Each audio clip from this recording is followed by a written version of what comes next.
হয়েছে। আজকে যে সেশনটা রাখা হচ্ছে টপিক হচ্ছে beyond the stethoscope venturing into research. আমাদের স্পিকার হিসেবে আছেন আমাদের এক চিনছেন আনোয়ার করিম মিজান ভাই।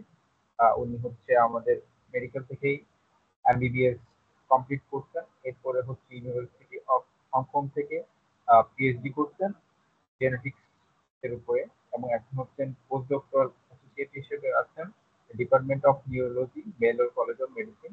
ভাইয়াকে আমরা সিনসিয়াসের পক্ষ থেকে ওয়েলকাম জানাচ্ছি এবং ওনার সেশনটা শুরু করার জন্য রিকোয়েস্ট করছি। ধন্যবাদ আকিব, এবং ধন্যবাদ চট্টগ্রাম মেডিকেল কলেজ রিসার্চ ক্লাবকে আমাকে ইনভাইটেশন দেওয়ার জন্য। এবং এটা আমি অনার্ড। আমার সাবেক মানে আমার আগের মেডিকেল কলেজ যেখান থেকে আমি পড়াশোনা করছি সেখানে সেখানে কিছু এক্সপেরিয়েন্স শেয়ার করতে পারাটা এটা অবশ্যই একটা ভালো লাগার বিষয়। তো সবাইকে শুভ সকাল। আমি যতটুকু মনে হচ্ছে সবাই বাংলাদেশ থেকেই জয়েন করছে, কেউ বাইরে থেকে নাই। আম, এবং রেজিস্ট্রেশন লিস্টে যদিও আমি বিভিন্ন মেডিকেল কলেজ এমনকি ইঞ্জিনিয়ারিং ইউনিভার্সিটি থেকেও রেজিস্ট্রেশন দেখছি, তো হয়তো সকাল হয়তো এখনো জয়েন করেন আর কি। যাই হোক, আমি শুরু করি। এটা রেকর্ডিংটা থাকবে, যদি যারা দেখতে চায় পরবর্তীতে ওনারা অবশ্যই ভিডিও পরবর্তীতে দেখতে পারবে। আম,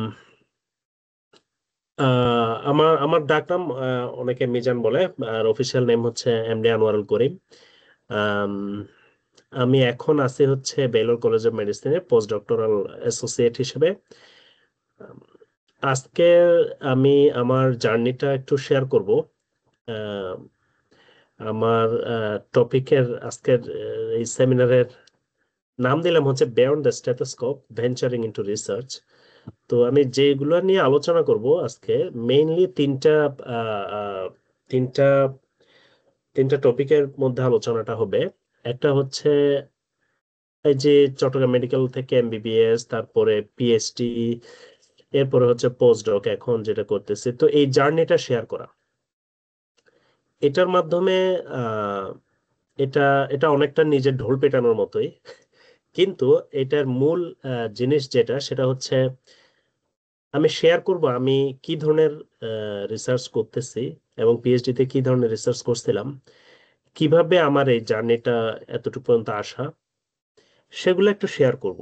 এবং এটার মাধ্যমে এইটাই দেখাতে চাইবো, যে একটা এক্সাম্পল দেখাতে চাইবো যে আমাদের মেডিকেল ব্যাকগ্রাউন্ড থেকেও আমরা অনেক সময় সাহস করতে পারি না যে আমরা এই ধরনের কাজ কেমনে করব, আসলে কি আমাদের নেবে কিনা, বা আসলে নিলেও আমরা এই কাজগুলো করতে পারবো কিনা। তো একটা দেখানো যে এটা করা সম্ভব। তো এই এবং এবং এটার মাধ্যমে একটা আম, দেখানো যে ক্লিনিক্যাল এবং পাবলিক হেলথের বাইরেও আমাদের জন্য অপরচুনিটি আছে, এবং সেগুলা মেডিকেল ব্যাকগ্রাউন্ড থেকেও এগুলাতে সাহস করে ঢোকা সম্ভব।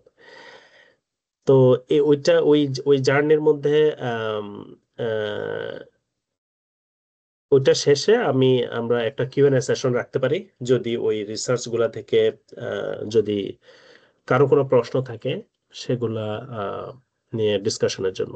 এরপরে আমরা পরের দুইটা সেকশনে চলে যাব, সেখানে থাকবে হচ্ছে আহ, এখন যারা এমবিবিএস স্টুডেন্ট আছে বা যারা পাশ করছে, তারা তাদের জন্য ইউএসএ বা অন্যান্য দেশে কি কি অপশন আছে, কোন কোন পথে হাঁটা যায়, কমন কি কি অপশনগুলো আছে, সেগুলো নিয়ে একটু কথা বলবো। এবং এই যে এ ধরনের আহ, পথ পাড়ি দিতে হলে নিজেকে কিভাবে গড়ে তোলা যায়, মানে নিজের চান্স অফ সাকসেস কিভাবে বাড়ানো যায়, সেটা নিয়েও আমরা একটু কথা বলবো। এবং এরপর আবার একটা কিউএনএ সেশন থাকবে। আম,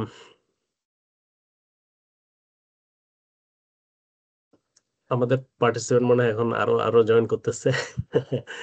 আহ, ঠিক আছে। আহ, তো ঠিক আছে, আমি তাহলে এখন শুরু করি। তো আমি হচ্ছে 2009 সালে শুরু করি চট্টগ্রাম মেডিকেল কলেজে এমবিবিএস, এবং 2014-তে আমার শেষ হয়। এরপরে হচ্ছে আমি university of Hong Kong A PhD শুরু করি 2017 সালের জানুয়ারিতে।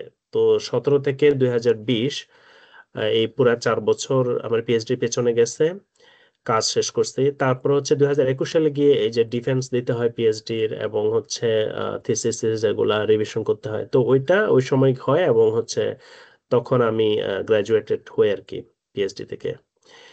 এবং তখন আমি পিএইচডি তে কাজ করে হচ্ছে হার্শপ্রাং ডিজিজ নিয়ে। এটা সম্পর্কে আমি একটু পরে বলবো। তো এটা হচ্ছে একটা জেনেটিক এবং কনজেনিটাল ডিজিজ, একটু পরে বলবো। তো এটার জেনেটিক অ্যানালাইসিস ছিল হচ্ছে আমার পিএইচডি টপিক। এরপরে হচ্ছে আমার 2 বছরের একটা রিসার্চ পজিশন একটা গ্যাপ যায়। এরপরে আমি 2023 সালের শেষের দিকে এসে আবার ইউএসএ তে মুভ করি, এবং এখন আমি পোস্ট ডক করতেছি বেলোর কলেজ অফ মেডিসিনে। তো এখন আমি যে ডিজিজ নিয়ে কাজ করি সেটা হচ্ছে স্পাইনোসেরেবেলার অ্যাটাক্সিয়া। এটা সম্পর্কেও আমি পরবর্তীতে একটু বলবো। আম, তো এই হচ্ছে একদম ব্রিফলি যদি বলি আর কি। তো এখন এই যে বললাম যে পিএইচডি এবং পোস্টডক, তো পিএইচডি তো শুরু আহ, এই জার্নির, কিন্তু তারও আগের মানে তারও পিছনে কিছু কাহিনী আছে। তো আমি যখন পিএইচডি তে যাব 2017 সালে, আমি বললাম যে 2014 সালে শেষ হয়, 15 সালে ইন্টার্নি, তার মানে 1 বছর একটা গ্যাপ ছিল, এবং 2017 সালে আমি শুরু করি। তাহলে ওই 1 বছর এবং ইন্টার্নির সময় আমি কিভাবে নিজেকে এই রিলেটেড ফিল্ডে এঙ্গেজ করছি, তো সেটা যদি বলতে চাই, আমি দুই তিনজন প্রফেসরের সাথে কাজ করছিলাম চট্টগ্রাম মেডিকেল কলেজে থাকা অবস্থায়। এটা হচ্ছে আমি শুরুটা করে হচ্ছে ইন্টার্নশিপ যখন আমার শুরু হয় তখন থেকে, অর্থাৎ ইন্টার্নি করার পাশাপাশি এই স্যারদের সাথে কাজ করা শুরু করছিলাম। তো একদম প্রথমে যেটা করছিলাম সেটা হচ্ছে একজন মেডিসিনের প্রফেসরের সাথে একটা কেস রিপোর্ট লেখা। আনফরচুনেটলি আমি কেস রিপোর্ট সবগুলো কম্পাইল করে জমা দিই। পরবর্তীতে সামহাউ উনি আর আম, এটাতে আর রেসপন্স করে নাই, এবং এটাতে আর পাবলিকেশনের হয়তো ব্যবস্থা করে নাই, আমি জানি না কারণটা কি। তো যাই হোক, ওইটা একটা ফেলিওর, ইনিশিয়াল অ্যাটেম্প্ট ফেইলড, তাই না? মানে failed in terms of what, publication. পাবলিকেশনটা হয় নাই। এবং আমি ওটা শেয়ার করলাম এই কারণে, এটা আমার স্লাইডে নাই কিন্তু মুখে বললাম এই কারণে যে আম, সবসময় সব অ্যাটেম্প্ট সাকসেসফুল হবে না। ওটা উদ্দেশ্য ছিল হচ্ছে একটা কেস রিপোর্ট লিখবো, পাবলিশ করব, বাট সামহাও এটা হয় নাই। ঠিক আছে। তো এবং আমার কাছে মনে হয়েছে যে মেবি আমি অন্য প্রফেসর ট্রাই করি, মানে অন্য প্রফেসরের সাথে কাজ করার ট্রাই করি। তো তখন আমি প্যাথোলজি, আমাদের একজন প্রফেসর, উনি হচ্ছে আমাদের প্রফেসর জিল্লুর রহমান উনি ছিলেন। এখন মনে হয় উনি চট্টগ্রাম মেডিকেল কলেজে নাই, বাট উনি তখন ছিলেন খুবই ভালো আমাদের প্রফেসর। তো ওনার সাথে ওনার ল্যাবে আমি ভলান্টারিলি একটু কাজ করার সুযোগ পাই। ওনার কাছে দেখা করছিলাম। উনি বললাম যে আমি রিসার্চ করতে চাই। তো এবং উনি সুযোগ দিলেন ওনার ল্যাবে। তো যেটা করছিলাম সেটা হচ্ছে ওখানে যে ব্রেস্ট ক্যান্সারের যে পেশেন্ট সেগুলোর আমি প্যাথোলজিক্যাল ডেটা কালেক্ট করছিলাম, ক্লিনিক্যাল এবং প্যাথোলজিক্যাল ডেটা। সেগুলো থেকে একটা ম্যানুস্ক্রিপ্ট রেডি করি। আহ, এবং ওইটা আমরা তখন সাবমিট করি একটা জার্নালে। কিন্তু তখনও আমি যখন পিএইচডি অ্যাপ্লাই করতেছিলাম তখনও কিন্তু এটা পাবলিশ হয় নাই। কিন্তু আমি যে এই যে ওনার সাথে কাজ করতে গিয়ে এই যে ডাটা কালেকশন, এগুলা কিভাবে অ্যানালাইসিস করতে হয়, কম্পেয়ার করতে হয়, লিটারেচার রিভিউ কিভাবে করতে হয়, সাইটেশন গুলো কিভাবে ম্যানেজ করতে হয়, তখনও ম্যানুয়ালি করতেছিলাম সাইটেশন। হ্যাঁ, কোনো সফটওয়্যার যে ইউজ করা যায় ওটা জানতামও না তখনও। হ্যাঁ, তো এগুলা কিভাবে করা যায়। তারপরে হচ্ছে তো এইটার মাধ্যমে ফার্স্ট আমার এক্সপেরিয়েন্সটা হয় আর কি। অফকোর্স এর আগে আমাদের আরএফএসটি তে কিছু কাজ, তো এটা বাদ দিলাম। বাট রিয়েল একদম রিসার্চের যে এক্সপেরিয়েন্স সেটা এখান থেকে হয়। এরপরে এখানে ইম্পর্টেন্ট জিনিস হচ্ছে আমার পেপার কিন্তু তখনও পাবলিশ হয় নাই। আমি যখন পিএইচডি অ্যাপ্লিকেশন করতে যাচ্ছি তখন আমার পেপার পাবলিশ হয় নাই। কিন্তু আমার সিভিতে এবং যে আমার ইয়া ছিল, যে স্টেটমেন্ট অফ রিসার্চ ইন্টারেস্ট, এটা একটা অ্যাপ্লিকেশনের পার্ট, ওখানে আমি এই কথাটার কথা, মানে এই এক্সপেরিয়েন্সটার কথা আমি ওখানে হাইলাইট করছিলাম। আমার এখানে মেসেজটা হচ্ছে রিসার্চ প্রজেক্টে কাজ করার পরেও যদি পেপার পাবলিশ নাও হয়, কিন্তু আপনার যদি অথেন্টিক একটা এক্সপেরিয়েন্স থাকে, এই এক্সপেরিয়েন্সটা আপনি হাইলাইট করতে পারবেন, এবং এটা ভ্যালুয়েবল। সবসময় যে সবকিছু পাবলিশড ওয়ার্কের মাধ্যমে আপনার ভ্যালুটা প্রমাণ করতে হবে সেটা না। এটা তো এটা একটা এক্সপেরিয়েন্স, এটা এটা খুবই ভাইটাল রোল প্লে করছে আমার ক্যারিয়ার শেপিং আর কি। এরপর আরো একটা ইম্পর্টেন্ট, খুবই ইম্পর্টেন্ট কাজ ছিল হচ্ছে আমাদের যে পেডিয়াট্রিক সার্জারি আছে ওখানে ওখানে প্রফেসর ডক্টর আমি প্রফেসর তাহমিনা বানু, এই যে উনি এখন ক্রিক্সের প্রধান চট্টগ্রামে। তো ওনার সাথে আমি যেদিন ইন্টার্নি আমার শেষ হয় তার পরের দিন থেকে ওনার সাথে আমি কাজ করা শুরু করি, এটাও ভলান্টারিলি। এবং হচ্ছে আম, ওখানে কাজটা ছিল হচ্ছে আমি বার্থ ডিফেক্ট যেগুলো আছে সেই সেই পেশেন্ট গুলা, যেমন অ্যানোরেক্টাল ম্যালফরমেশন, তারপরে হার্শপ্রাং ডিজিজ, তারপরে পিলের অ্যাট্রেসিয়া, ডিওডানাল অ্যাট্রেসিয়া, তো এই ধরনের যে পেশেন্ট গুলা একটু রেয়ার, কিন্তু দেখা যাচ্ছে যে বার্থ ডিফেক্ট নিয়ে জন্ম নিচ্ছে। তো ওই ধরনের পেশেন্ট গুলা ডেটা কালেকশন করতাম, স্যাম্পল কালেকশন করতাম। এটা ছিল হচ্ছে আমার কাজ, এবং অনেকটা ভলান্টারিলি বলা যায় আহ, কাজটা এটা করতাম আর কি। তো এইটা থেকে আমি যখন পিএইচডি তে অ্যাপ্লিকেশন করতেছি, এখান থেকে কোনো পেপার হয় নাই, মানে it was very early stage at that time.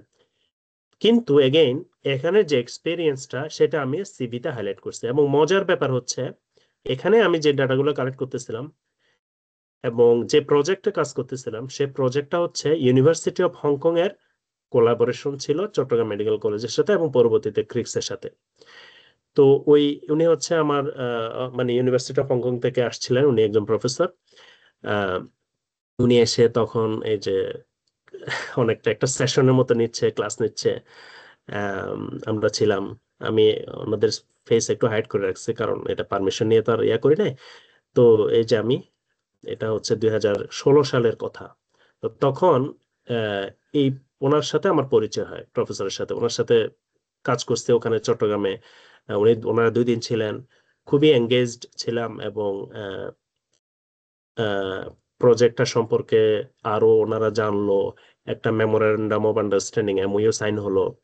তো ডাটাগুলো আমরা কালেক্ট করতে থাকলাম এবং এটার মাধ্যমে একটা পরিচয় হয়ে উঠলো আর কি। এবং অ্যাকচুয়ালি এই যে পরিচয় হয়ে ওঠা, এই যে আমার কাজ করতেছে ওখানে, দেখতেছে আমি ওখানে ডিল করতেছে এগুলো নিয়ে, এটার মাধ্যমে এই আমার পিএইচডির সুযোগটা তৈরি হয়, university of Hong Kong A PhD করার সুযোগটা তৈরি। অফকোর্স আমি যখন অ্যাপ্লিকেশন করব ডেফিনেটলি এটা ইয়ার মাধ্যমে যাবে, এটা ফ্যাকাল্টি থেকে ইভ্যালুয়েট হবে সবকিছু, ওখানে তার পরিচয় দিয়ে এডমিশন নিয়ে নেবে না।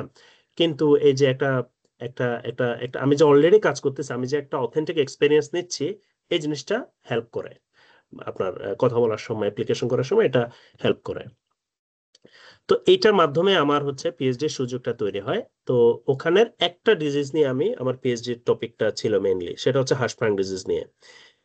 তো আমি হার্শপ্রাং ডিজিজ নিয়ে একটু করে বলি, যারা হয়তো একদম ইয়াং মেডিকেল স্টুডেন্ট আছে ওরা হয়তো নাও জানতে পারে। আমাদের এটা হচ্ছে গ্যাস্ট্রোইন্টেস্টাইনাল ট্র্যাক্ট, তাই না? তো এখানে আমরা জানি যে আমরা যখন খাওয়া দাওয়া করি সেটা গাটের মধ্য দিয়ে যখন পাস হবে, এটা কিভাবে পাস হয়, এটা হচ্ছে গাটের যে পেরিস্টালটিক মুভমেন্ট, তাই না? আম, সেটার কারণে ফুড কন্টেন্ট গুলো পাস করতে পারে। এই যে পেরিস্টালসিস, এটা মেইনলি কন্ট্রোল হয়ে হচ্ছে এখানে যে নার্ভাস সিস্টেম যেটা গাটের মধ্যে থাকে সেটা দিয়ে। তো ওই নার্ভাস সিস্টেমটাকে বলা হচ্ছে এন্টেরিক নার্ভাস সিস্টেম। এখন কোনো কারণে যদি এই যে ডিস্টাল পর্শনে, বিশেষ করে মানে মোর কমনলি ডিস্টাল পর্শনে যদি এই যে ইন্টেস্টাইনের যে nervous system, enteric nervous system, সেটা যদি প্রপারলি ডেভেলপ না হয় তখন হচ্ছে হার্শপ্রাং ডিজিজটা হয়, ওইটাকে হার্শপ্রাং ডিজিজ বলে। তো না থাকলে কি হয়, তো এই যে পেরিস্টালটিক মুভমেন্টটা সেটা হইতে পারে না, এটা অনেকটা বলা যেতে পারে এটা প্যারালাইজড হয়ে যায়। যেমন এই অংশটাতে এটা হচ্ছে একটা হেলদি কন্ডিশন, আর এখানে হচ্ছে যেমন এই যে এনাস রেক্টাম এই অংশটাতে ডিস্টাল পর্শনে এই এন্টারিক নার্ভাস সিস্টেম ডেভেলপ না হওয়াতে এটা দেখা যাচ্ছে প্যারালাইজড হয়েছে, বেসিক্যালি এটা কলাপসড হয়েছে, এখানে কোনো পেরিস্টালটিক মুভমেন্ট থাকবে না। তো বাচ্চা তো জন্মের পর থেকে দেখা যাচ্ছে যে তাকে দুধ খাওয়াচ্ছে, আম, আহ, আহ, আম, কিন্তু হবে কি, দেখা যাচ্ছে যে বাচ্চা সাধারণত জন্মের পরে এটা বাচ্চার ফার্স্ট স্টুলটা পাস হওয়ার কথা, কিন্তু দেখা যাচ্ছে একদিন চলে যাচ্ছে, 2 দিন চলে যাচ্ছে, বাচ্চার কোনো স্টুল পাস হচ্ছে না, কারণ এই জায়গায় কোনো পেরিস্টালটিক মুভমেন্ট হচ্ছে না এবং যা খাওয়ানো হচ্ছে সবগুলো এখানে জমে যাচ্ছে। তো যে কারণে দেখা যাচ্ছে যে পেশেন্টের অ্যাবডোমিনাল ডিস্টেনশন হয় এবং হচ্ছে পেশেন্ট ভমিটিং হয় এবং কনস্টিপেশন হয়। কনস্টিপেশন মানে যে স্টুল পাস হচ্ছে না। তো এইটা হচ্ছে মোটা দাগে হার্শপ্রাং ডিজিজের ফিচার, এবং এটা মোটামুটি দেখা যাচ্ছে 2 দিনের মধ্যে ম্যাক্সিমাম পেশেন্ট, বাচ্চা জন্মের 2 দিনের মধ্যে দেখা যাচ্ছে যে এইরকম একটা হিস্ট্রি নিয়ে হসপিটালে চলে আসে। তো এদের জেনেটিক অ্যানালাইসিসটা ছিল হচ্ছে আমার প্রজেক্ট। এখন এই ডিজিজটা কেন হয় আমরা কি জানি অলরেডি? আমরা জানি যে এটা মেইনলি একটা জেনেটিক ডিজিজ এবং এটার কিছুটা এনভায়রনমেন্টাল ইফেক্ট বলা হয়, but it is mainly genetic. তো আমি এখানে কয়েকটা জিনের নাম লিখছি। এর মধ্যে একটা জিন হচ্ছে রেড জিন, যে জিনে মিউটেশন হলে হার্শপ্রাং ডিজিজ হয়, এবং এগুলোতে হয়, কিন্তু জানা যেসব জিন সেগুলোর মধ্যে সবচেয়ে কমন হচ্ছে রেড জিন। রেড জিনে মিউটেশন হলে হার্শপ্রাং ডিজিজ হতে পারে। তো এরকম প্রায় অন্তত 30টা জিন অলরেডি জানা আছে যে যেগুলোতে মিউটেশন হলে হার্শপ্রাং ডিজিজ হতে পারে অথবা হার্শপ্রাং ডিজিজের ঝুঁকি বেড়ে যেতে পারে। প্রবলেম হচ্ছে এইসব এতগুলো জিন, এগুলো অনলি 20, দেখা যাচ্ছে 25 to 30% কেসে পাওয়া যায়। অর্থাৎ আমি যদি 100টা র্যান্ডমলি হার্শপ্রাং ডিজিজের পেশেন্ট নিই, সেখানে দেখা যাচ্ছে যে অনলি 25 বা 30% পেশেন্টে আমরা এইসব জানা জিনগুলোতে মিউটেশন পাবো। তার মানে হচ্ছে 75 to 70% পেশেন্টের ক্ষেত্রে আসলে কোন জিনের মিউটেশনের কারণে এই ডিজিজটা হচ্ছে উই ডোন্ট নো। তার মানে আমাদের এখনো আরো নতুন নতুন জিনে মিউটেশন ডিসকভার করার স্কোপ আছে এই হার্শপ্রাং ডিজিজ নিয়ে। তো সেই জায়গায় হচ্ছে আমার রিসার্চটা, যেহেতু বাংলাদেশি পেশেন্ট গুলার হার্শপ্রাং ডিজিজ নিয়ে কোনো স্টাডি হয় নাই, তো এটা একটা ভালো স্কোপ ছিল আমাদের জন্য। তো আমরা যে অ্যাপ্রোচটা নিছিলাম সেটা হচ্ছে trio based whole exome sequencing of Hirschsprung disease families. আমি এটা একটু এক্সপ্লেন করি। মানে আমাদের এটা বোঝাতে হচ্ছে যে আমরা কি স্ট্র্যাটেজি, জেনেটিক অ্যানালিসিসের জন্য কি স্ট্র্যাটেজিটা অ্যাপ্লাই করছিলাম। তো ট্রায়ো বেসড, ট্রায়ো মানে হচ্ছে অবশ্যই 3। 3 বলতে এখানে বোঝানো হচ্ছে যে আমরা প্রত্যেকটা হার্শপ্রাং ডিজিজের কেসের ক্ষেত্রে আমরা বাচ্চাটা নিয়েছি যে হার্শপ্রাং ডিজিজ আছে, তার বাবা এবং মাকেও ইনক্লুড করছি স্টাডিতে। তাদের 3জন থেকেই ব্লাড নেওয়া হয়েছে, স্যাম্পল নেওয়া হয়েছে। আচ্ছা, এটা হচ্ছে ট্রায়ো মানে হচ্ছে এটা হোল এক্সোম সিকোয়েন্সিং। তো হোল এক্সোম মানে কি? তো আমরা যদি আমাদের জিনোমটা চিন্তা করি, অর্থাৎ আমাদের যে সেলের গুলাতে তো 46টা ক্রোমোজোম আছে, ক্রোমোজোমের মধ্যে ডিএনএ আছে। এই ডিএনএ এর মধ্যে প্রায় 20,000-এর মতো জিন আছে, আমাদের 20,000-এর মতো জিন আছে। তো এখানে একটা জিন দেখানো হচ্ছে, জিনের মধ্যে থাকে কি এক্সনস এবং ইন্ট্রন থাকে, তাই না? তো এই ডিএনএ, এই যে জিন, এটা যখন ট্রান্সক্রিপশন হয় তখন এটা থেকে আরএনএ তৈরি হয়। তো শুরুতে যে আরএনএটা তৈরি হয় সেটাকে ন্যাসেন্ট আরএনএ বা প্রাইমারি ট্রান্সক্রিপ্ট বলা হয়, এবং এইটা থেকে আরো যখন ম্যাচিউর হবে তখন হচ্ছে এই যে মাঝখানে যে ইন্ট্রন রিজনটা এখান থেকে ট্রান্সক্রিপশন হয়েছিল সেটা কেটে ফেলে সেল, এটা বের করে দেয়। বের করে এই যে এক্সন গুলো তখন একটা আরেকটার সাথে যুক্ত করে ম্যাচিউর আরএনএ তৈরি করে, ঠিক আছে? তো এই যে ম্যাচিউর আরএনএ তে যে অংশগুলো আছে, যে সিকোয়েন্স গুলা, সেইগুলা হচ্ছে অ্যাকচুয়ালি এক্সন, ঠিক আছে? ইন্ট্রন গুলা ম্যাচিউর আরএনএ তে থাকে না, এটা কেটে ফেলে। আচ্ছা, এই যে এক্সন গুলা, এগুলা থেকে আলটিমেটলি এই যে ম্যাচিউর আরএনএ, সেটা থেকে ট্রান্সলেশনের মাধ্যমে প্রোটিন তৈরি হয়। তার মানে এই রিজন গুলা হচ্ছে কি কোডিং রিজন। কোডিং মানে হচ্ছে এগুলা থেকে আলটিমেটলি প্রোটিন তৈরি হওয়ার ইনফরমেশনটা ওখানে থাকে, কিন্তু ইন্ট্রনে সেটা থাকবে না, কারণ ইন্ট্রন ম্যাচিউর আরএনএ থাকবে না, এবং সে কারণে ওখান থেকে যে মানে প্রোটিন তৈরি হওয়ার ইনফরমেশনটা ওখানে নাই। এখন এই এরকম প্রত্যেকটা জিনে দেখাচ্ছে এরকম এক বা একাধিক এক্সন থাকে, অনেক সময় 20-30টা পর্যন্ত এক্সন থাকতে পারে, অনেক সময় একটা এক্সন থাকতে পারে, মানে এটা জিন টু জিন ভ্যারি করে। তো এরকম আমাদের পুরা জিনোমে, আমাদের জিনোম বলতে বোঝা হচ্ছে পুরা ডিএনএ রিজনটা, অর্থাৎ 46টা যে ক্রোমোজোম, সবগুলা ক্রোমোজোমের পুরা ডিএনএ সিকোয়েন্সটা হচ্ছে আমাদের হোল জিনোম। এর মধ্যে এক্সন গুলা যদি আমি শুধুমাত্র নিই, শুধু এক্সন গুলা যখন কথা বলবো তখন এটাকে বলা হচ্ছে হোল এক্সোম। এখন এই exons only they are 1% of the genome, 99% হচ্ছে নন প্রোটিন কোডিং, অর্থাৎ এগুলোর থেকে প্রোটিন ইনফরমেশন থাকে না। তো এর মধ্যে ইন্ট্রন গুলো আছে, তারপর হচ্ছে একটা জিন এবং আরেকটা জিনের মাঝখানে যে ইন্টারজেনিক রিজন ওগুলো আছে। তো এই ধরনের অনেক কিছু আছে যেগুলো থেকে প্রোটিন তৈরির ইনফরমেশনটা থাকে না, ওগুলোকে বলে নন প্রোটিন কোডিং। তো আমার এখানে যে অ্যাপ্রোচটা ছিল সেটা হচ্ছে হোল এক্সোম সিকোয়েন্সিং, অর্থাৎ আমরা পুরো জিনোমের এই এক্সন গুলা যেগুলো থেকে প্রোটিন তৈরি হবে, প্রোটিন তৈরি ইনফরমেশনটা আসবে, সেই অংশগুলোকে সিকোয়েন্স করব। ঠিক আছে? তো এটাই ছিল হচ্ছে হোল এক্সোম, মানে এটা মানে হচ্ছে হোল এক্সোম সিকোয়েন্সিং। এটা আবার কি, এটা আমরা কিভাবে করছি? তো আমরা একটু আগে বলছিলাম যে আমরা ব্লাড কালেকশন করছি পেশেন্ট বাবা এবং মা থেকে, ব্লাড নিলাম। ব্লাডের মধ্যে আমরা জানি যে এখানে আরবিসি আছে, ডব্লিউবিসি আছে, প্লেটলেট আছে, কিন্তু আরবিসি তে তো এবং প্লেটলেটে তো নিউক্লিয়াস নাই ওখানে, সুতরাং ডিএনএ পাওয়ার কথা না। কিন্তু যেগুলো হোয়াইট ব্লাড সেল আছে সেগুলোতে আমরা জানি যে নিউক্লিয়াস আছে। তো তার মানে ওখানে ক্রোমোজোম আছে, ডিএনএ আছে। তো আমরা যেটা করব সেটা হচ্ছে এগুলো থেকে ডিএনএটা এক্সট্রাক্ট করব, তারপরে এই ডিএনএ গুলোকে ফ্র্যাগমেন্ট করব, তার টুকরা টুকরা করে ফেলবো। তো কল্পনাই করতে পারতেছেন যে এখানে তো মিলিয়নস অফ সেল আছে, তার মানে millions and millions of DNA fragment থাকবে এখানে। তারপরে আমরা এই স্যাম্পলটাকে একটা সিকোয়েন্সিং মেশিন, এটা হচ্ছে একটা সিকোয়েন্সিং মেশিন, সিকোয়েন্সিং মেশিনের মধ্যে দেব, এবং এই মেশিনটা ওই এখানে যে ফ্র্যাগমেন্ট গুলো দেখাচ্ছে এগুলো সিকোয়েন্স করবে। তো সিকোয়েন্সিং করে সে একটা ডাটা ফাইল তৈরি করবে এরকম দেখতে। তো এখানে যেমন আমরা দেখতে পাচ্ছি হচ্ছে এখানে 6টা মাত্র সিকোয়েন্স দেখানো হচ্ছে, মানে এখানে তো আমি বললাম যে মিলিয়নস অফ ফ্র্যাগমেন্ট থাকবে এরকম ডিএনএ ফ্র্যাগমেন্ট, সেগুলো থেকে মাত্র 6টার সিকোয়েন্স এখানে দেখানো হচ্ছে। তো এই যে প্রত্যেকটা 4টা লাইন মিলে একটা সিকোয়েন্স, 1 2 3 4, এই 4টা মিলে হচ্ছে একটা সিকোয়েন্স বা একটা রিডের ইনফরমেশন। তো প্রথম হচ্ছে ওই সিকোয়েন্সের একটা আইডি দিয়ে দিচ্ছে সফটওয়্যার মানে মেশিনটা। তারপর হচ্ছে যেমন সি জি টি টি এ এ ব্লা ব্লা ব্লা, এটা হচ্ছে তার সিকোয়েন্স, এবং একটা প্লাস সাইন আছে। এরপর হচ্ছে এই যে বি বি এফ এফ কি কতগুলো দেখা যাচ্ছে, এগুলো হচ্ছে এই যে প্রত্যেকটা যে নিউক্লিওটাইড এখানে ডিটেক্ট করছে সেগুলার কোয়ালিটি ইন্ডিকেট করে, এবং সেটা আমি আপনি হয়তো বুঝতে পারবো না, কিন্তু মেশিন বা সফটওয়্যার মানে কম্পিউটার এটা রিড করতে পারবে, এটা বুঝতে পারবে যে ওকে সফটওয়্যারটা বলতেছে বা মানে মেশিনটা বলতেছে যে এই জায়গায় আমি সি ডিটেক্ট করছি। এখন এই কোয়ালিটি স্কোর দিয়ে মিন করেছে সে কতটুকু কনফিডেন্ট, ওখানে যে সি ডিটেক্ট করছে সে ওখানে কতটুকু কনফিডেন্ট। তো সেটা হচ্ছে কোয়ালিটি স্কোর। যাই হোক, এটা বলার উদ্দেশ্য হচ্ছে এখানে আমি মাত্র 6টা ফ্র্যাগমেন্ট দেখাচ্ছি, কিন্তু একটা স্যাম্পল থেকে এরকম মিলিয়নস মানে লক্ষ লক্ষ ফ্র্যাগমেন্ট এরকম সিকোয়েন্স ইনফরমেশন তৈরি হবে, এবং আপনাকে এরকম একটা ফাইল দেওয়া হবে একটা পেশেন্ট থেকে। তো এখন প্রশ্ন হচ্ছে আপনি এই এত বড় একটা ডাটা সেট এটা আপনি কিভাবে অ্যানালাইজ করবেন?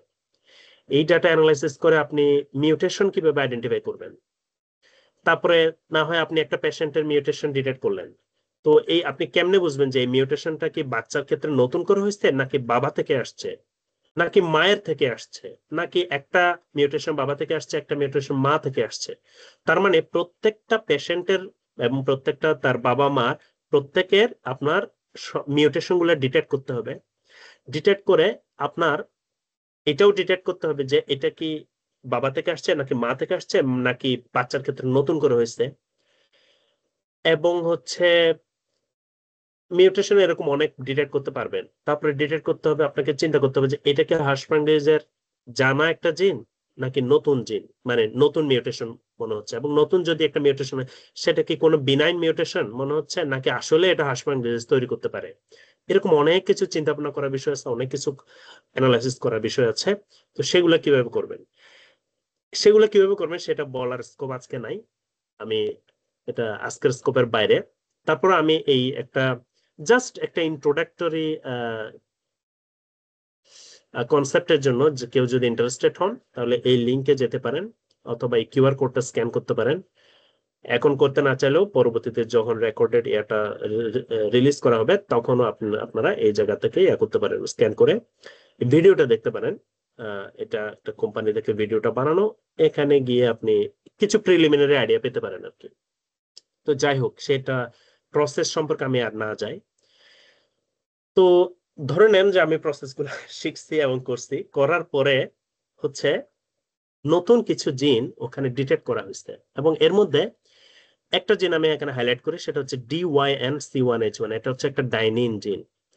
তো এই জিনটা আমরা ডিসকভার করছি আমাদের প্রজেক্ট থেকে, আমার পিএইচডি স্টাডি থেকে, যে এটা একটা নতুন হার্শফাং ডিজিজের ক্যান্ডিডেট জিন। ঠিক আছে, এখন চিন্তা করেন যে আজ থেকে 20-30 বছর আগে যদি হতো, জিন ডিসকভারি মানে হচ্ছে আপনি বলতে গেলে ওই ফিল্ডে, জেনেটিক্স ফিল্ডে বা মেডিকেল সেক্টর একটা অমর হয়ে যাবেন আপনার ফিল্ডে, তাই না?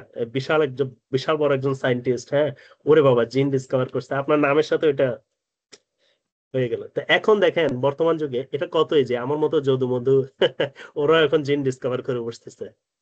পয়েন্ট ইজ মেডিকেল সায়েন্স অনেক অ্যাডভান্সড হয়ে গেছে, হ্যাঁ, এবং এটা করা সম্ভব। এই যে আমি দেখাচ্ছি, আমি করছি, হ্যাঁ এটা আমার হাতে ধরে করা কাজ, হ্যাঁ, এবং আমরা যদি করতে পারি আপনারাও পারবেন, দ্যাটস দ্য পয়েন্ট। ঠিক আছে, তো যাই হোক, আম, এই জিনিস, এই জিনটা তো আমরা ক্যান্ডিডেট জিন হিসেবে বলতেছি। আমি এখনো বলতেছি না যে এটা 100% কনফার্ম, বা আমি বলতেছি না যে এটা ডিজিজ করবে। আমি বলতে চাচ্ছি যে এটা একটা ক্যান্ডিডেট জিন, মানে এটা হার্শফাং ডিজিজের জিন হওয়ার হাই পসিবিলিটি আছে, কারণ আমি একাধিক পেশেন্টে এই ডিজিজ, এই মিউটেশনটা পাইছি। আমাদের পেশেন্ট যে কয়েকটা ছিল তার মধ্যে, এর মধ্যে আমরা যে জানা জিন, আমি যেমন রেড জিনের কথা বলছিলাম, সেই রেড জিনেও কিন্তু মিউটেশন পাইছে। ওটা তো আমার নতুন কিছু না, ওটা হচ্ছে জাস্ট তার ডায়াগনোসিসটা করলাম যে ওকে, এই পেশেন্টটা হার্শফাং ডিজিজে ওই রেড জিনের মিউটেশন হয়েছে, that is kind of A diagnostic one.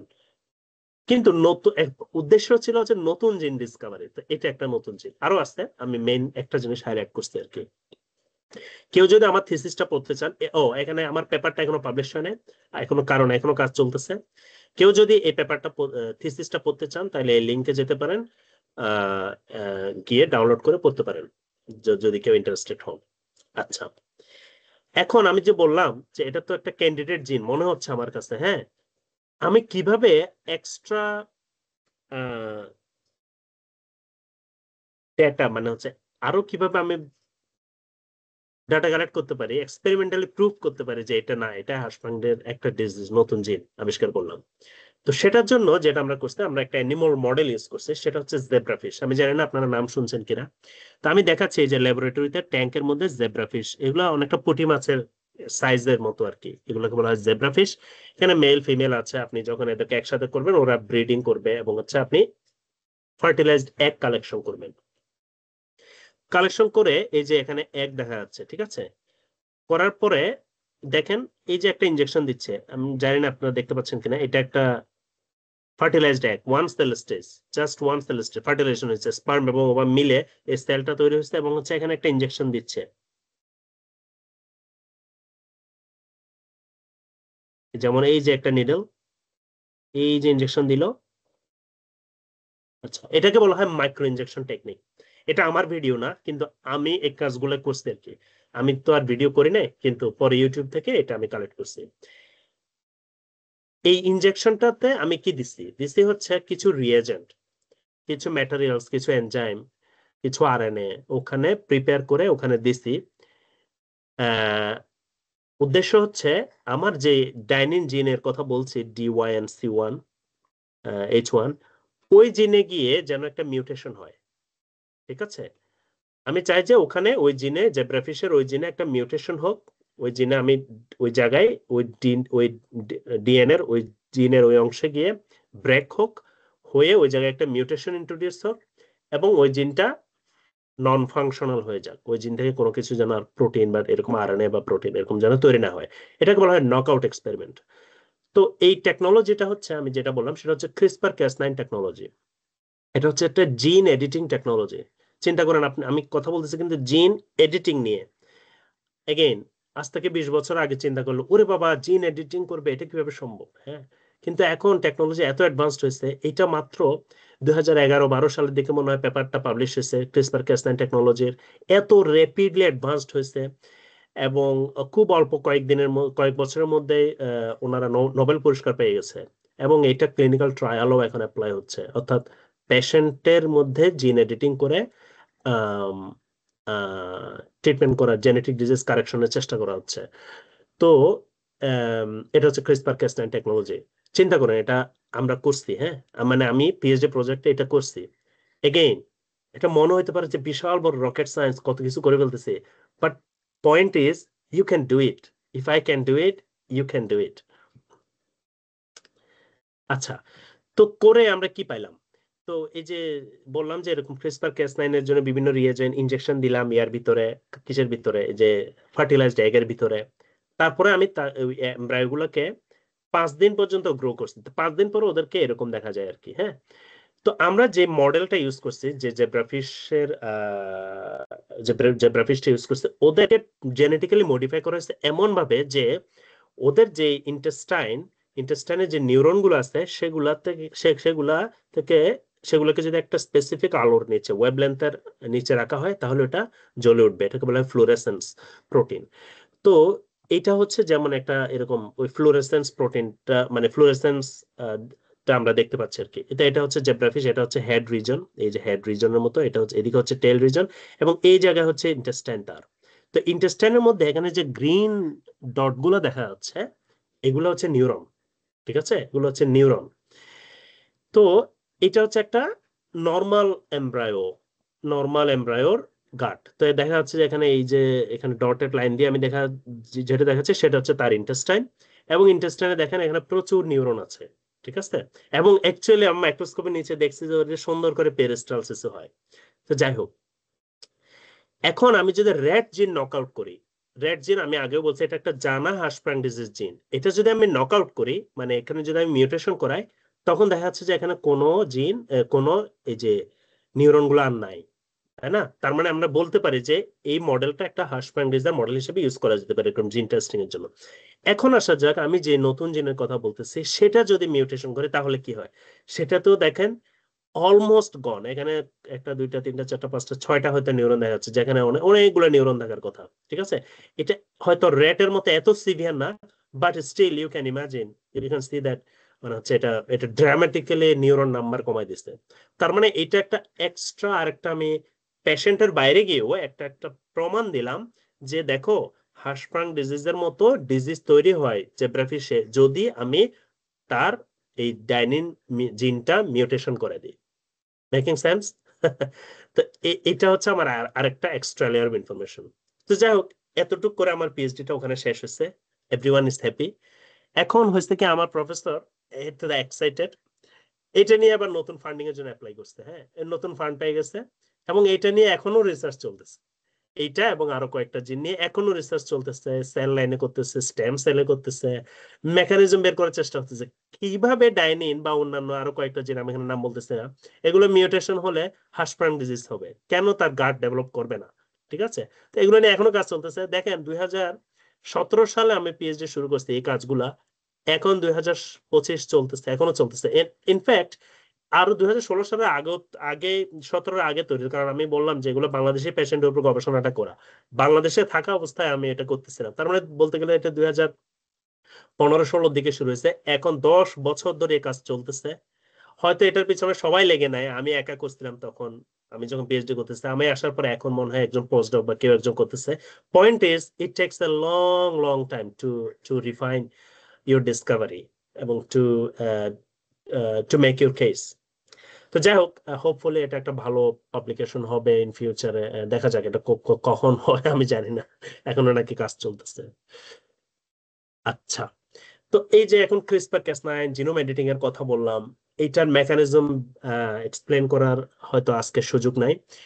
কেউ যদি ইন্টারেস্টেড হন এই ভিডিওটা দেখতে পারেন, এটা একটা অ্যানিমেশন শর্ট ভিডিও, খুবই ইনফরমেটিভ, এবং it will help you to understand what it is.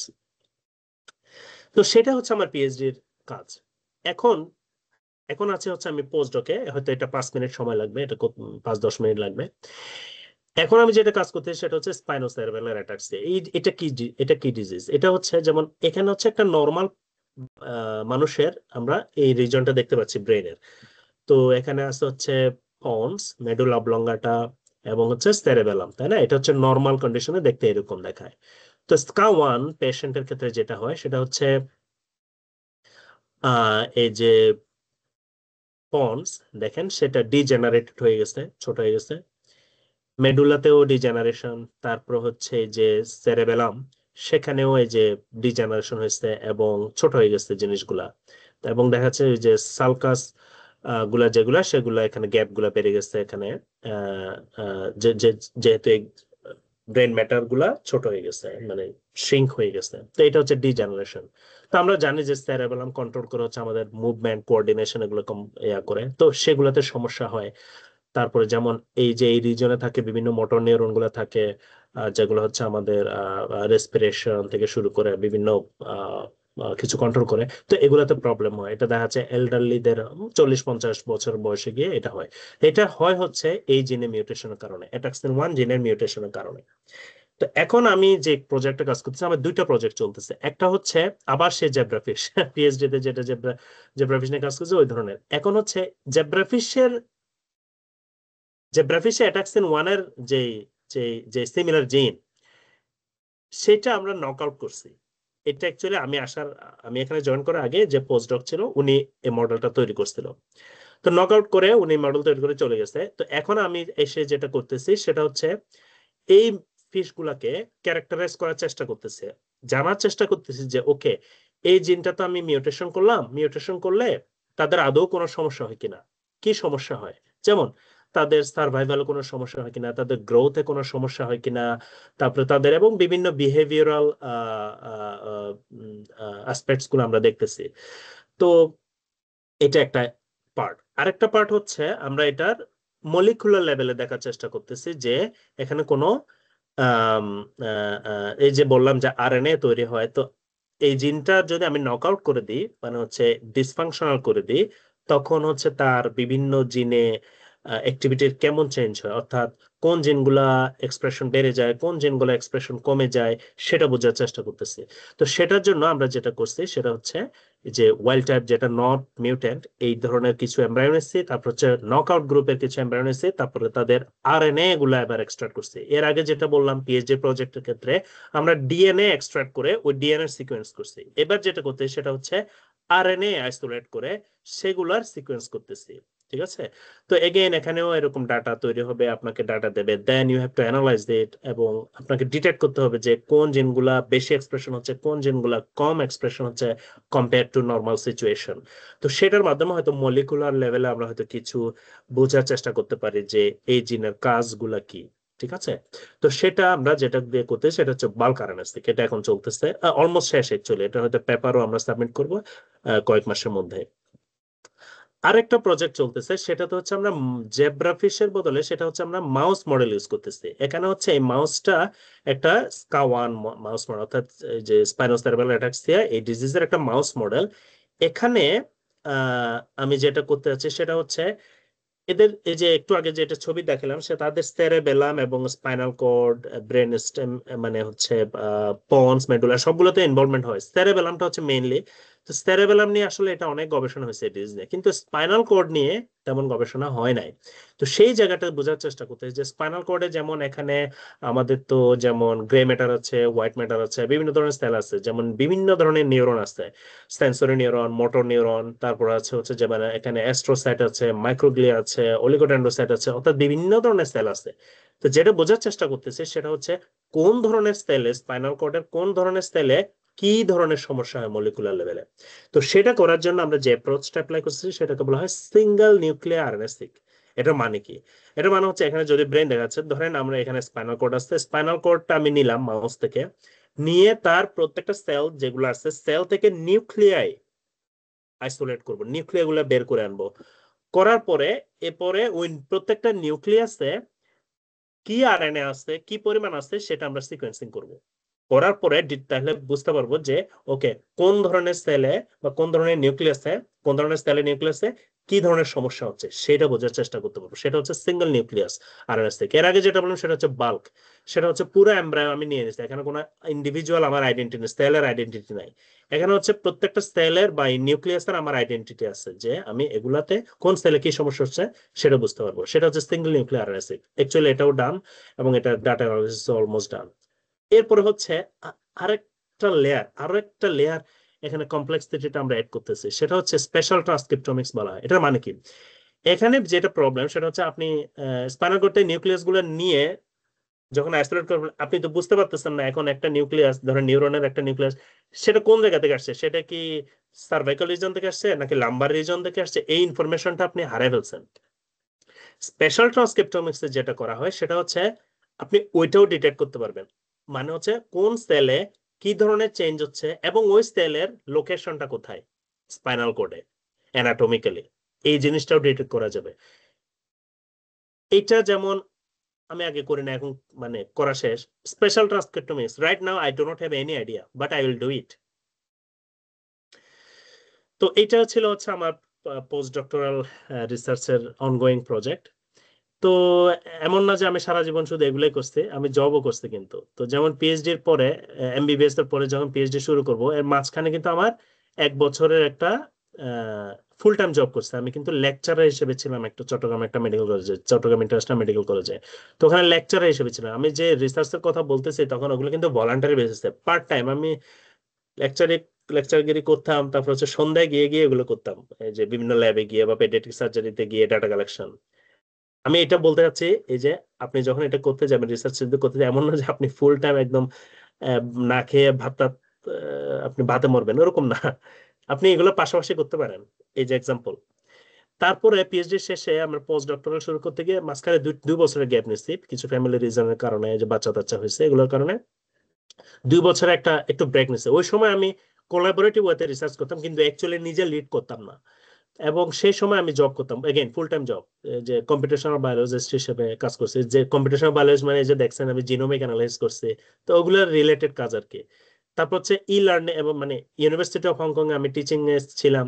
ওখানে ওদের অ্যানাটমি ডাইসেকশন এগুলো করাতাম। তারপর হচ্ছে প্রবলেম বেসড লার্নিং এর ক্লাসগুলো নিতাম। তারপর হচ্ছে তাদের একটা ই লার্নিং টিম ছিল ওখানে, হচ্ছে ওই কোভিড এর সময় ই লার্নিং সেক্টরটা খুব ডেভেলপ করছিল। তো ওখানে ই লার্নিং ম্যাটেরিয়ালস গুলা তৈরি করা, তো ওই সেক্টরে আমি কাজ করছিলাম। এবং আম, হ- আমি আসার আগে, ইউএস এর আসার আগে ওখানে অ্যাকচুয়ালি আমার অ্যাসিস্ট্যান্ট লেকচারার হিসেবে জয়েন করার অফার ছিল, but for some reason I move to US to do research. তো এই ছিল হচ্ছে জার্নি। আমি যদি এখন একটু রিক্যাপ করি আবার, দেখেন এই যে নেক্সট জেনারেশন সিকোয়েন্সিং বা genomic analysis, whole exome sequencing, কত ফ্যান্সি কথাবার্তা, জীবনে এই কথাগুলো শুনিও না আগে পিএইচডির আগে, কিন্তু পিএইচডির সময় নিজে এগুলো করছি। ক্রিসপার ক্যাস9 জিনোম এডিটিং, তাই না? কখনো শুনি নাই। আপনারা হয়তো এখন শুনছেন বা ক্লাসে শুনছেন বা রিসেন্টলি এগুলো নিয়ে নোবেল পুরস্কার পাওয়া হতো, কিন্তু আমি এগুলো জীবনে শুনিও নাই তখন। পিএইচডিতে এসে এগুলো করছি, জিনোম এডিটিং করছি। জীবনে কখনো কোড লিখি নাই, ঠিক আছে? ব্যাশ স্ক্রিপ্টিং বলে যে একটা ল্যাঙ্গুয়েজ আছে, কম্পিউটার ল্যাঙ্গুয়েজ, সেটা সম্পর্কে আমি জীবনে কখনো শুনিও নি। হাই পারফরমেন্স কম্পিউটিং ফ্যাসিলিটি কি, এটা জীবনে কখনো শুনি নাই। স্টিল এই কোডিং, এই ব্যাশ স্ক্রিপ্টিং এবং high performance computing facility use করে আমি এই নেক্সট জেনারেশন সিকোয়েন্সিং ডাটা অ্যানালিস্টটা পিএইচডি তে করছি। পোস্ট ডকে এসে আরএনএ সিকোয়েন্সিং করতেছে। আমি আগে পিএইচডি তেও আমি আরএনএ সিকোয়েন্সিং করে নাই, সিঙ্গেল নিউক্লিয়ার আরএনএ সিকোয়েন্সিং করতেছে। এগুলো খুবই মডার্ন টেকনিক, এবং এগুলো আমি আগে করি নাই। পোস্ট ডকে এই 2 বছর আগেও আমি করি না, এখন এগুলো করা শেষ। এবং চিন্তা করতেছে আরো একটু কম, আরো অ্যাডভান্স লেভেলে যাবো, সেটা হচ্ছে স্পেশাল ট্রান্সক্রিপ্টোমিক্স। বিন্দু মাত্র আইডিয়া নেই, আমার ডাটা এসে বসে আছে, আমি এখন সময় পাচ্ছি না এগুলো অ্যানালাইজ করার। It's challenging, but I will do that. এটা কে জানেন নাকি এটা কে? এটা হচ্ছে আইনস্টাইন, তাই না? তো এখন হয়তো অনেকে আমি এত এই করে ফেলছি সে করে ফেলছি, নিজের ঢোল পেটানো দেখে হয়তো নিজে নিজে, মানে অনেকে হয়তো আমাকে ভাবতেছেন যে এটা বাঙালি আইনস্টাইন ভার্সন মনে হয়, যে আমি একটা জিনিয়াস বাঙালি আইনস্টাইন ভার্সন। হ্যাঁ, কিন্তু আসল কথা হচ্ছে আপনি আমার ফ্রেন্ড থেকে জিজ্ঞেস করেন, স্যারদের থেকে জিজ্ঞেস করেন, ওরা বলবে যে আমি খুবই একজন এভারেজ স্টুডেন্ট। এবং সেটাও মিথ্যা, আমি আসলে বিলো এভারেজ স্টুডেন্ট। প্রতিদিন সাপ্লি খেতাম, মানে হচ্ছে প্রতিদিন ওই যে কি বলে আইটেম আছে না, এই যে আইটেমে গিয়ে প্রতিদিন ব্যাম্বো খাইতাম। কত সাপ্লি যে খাইছি, টার্মে ফেল করতাম, আইটেমে ফেল করতাম। এক গাদা বসে থাকতো আমার ইয়াতে বসে, অর্থাৎ এরকম ব্যাক বেঞ্চার, এরকম মানে একদম ব্যাক বেঞ্চার না, মানে হচ্ছে বুঝতে পারতেছেন এটা, মানে আমি বলতে চাচ্ছি খুবই average, not really on the top, not even near the top, খুবই এভারেজ বা বিলো এভারেজ। আমি নিজেকে মনে করি যে বিলো এভারেজ, হয়তো আমার ফ্রেন্ডরা হয়তো অনেকে বলে যে এটা এভারেজ। যাই হোক, পয়েন্ট ইজ, আমাকে আইনস্টাইন এরকম বাঙালির আইনস্টাইন ভার্সন মনে করার কোনো ইয়া নাই যে আমি এতগুলো কথা বললাম সেটা সম্পর্কে। নিজের ঢোলগুলো এই জন্যই পিটাইলাম, এই জন্যই কথাগুলো বললাম যে আমি এটা করছি সেটা করছি, দেখানো যে আমরা মেডিকেল ব্যাকগ্রাউন্ড থেকে এসে একদম খুবই সিম্পল একটা স্টুডেন্ট হয়েও এই কাজগুলো করা সম্ভব। এবং মজার ব্যাপার হচ্ছে এইগুলো আসলে অতটা অ্যাডভান্স না। আমি যে কাজগুলো বলতেছি এর চেয়ে কত অ্যাডভান্স লেভেল, কত হাইটেক কাজ মেডিকেল ব্যাকগ্রাউন্ড থেকে আমার পরিচিত জনের মধ্যে আছে। কত ভালো ভালো জায়গায় পাবলিশ করতেছে, নেচারে সায়েন্সে পাবলিশ করতেছে, এই যে আমাদের মেডিকেল ব্যাকগ্রাউন্ড থেকে আসা। হয়তো আমি তাদের মতো না, কিন্তু অলরেডি দেখতে পাচ্ছেন যে এটা করা সম্ভব, এই কাজগুলো করা সম্ভব।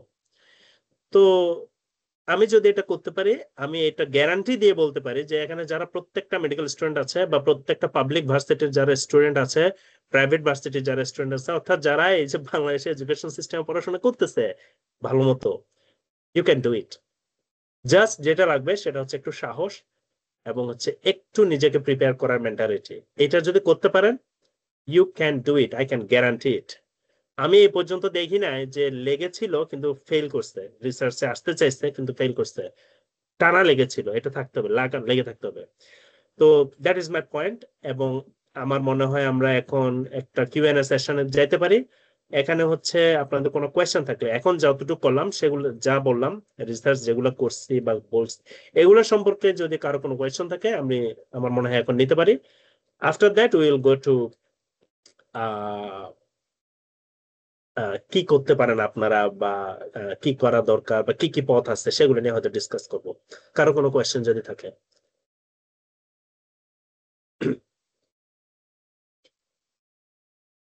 কৌশিক, আকিব, কারো কোনো কোয়েশ্চেন আছে?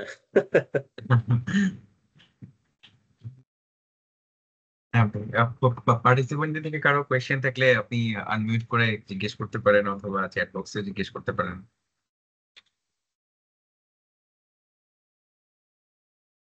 ভাই আমার যেটা হচ্ছে, আমি জানতাম না আপনি ডিরেক্ট পিএইচডি তে গিয়েছেন। That is really interesting.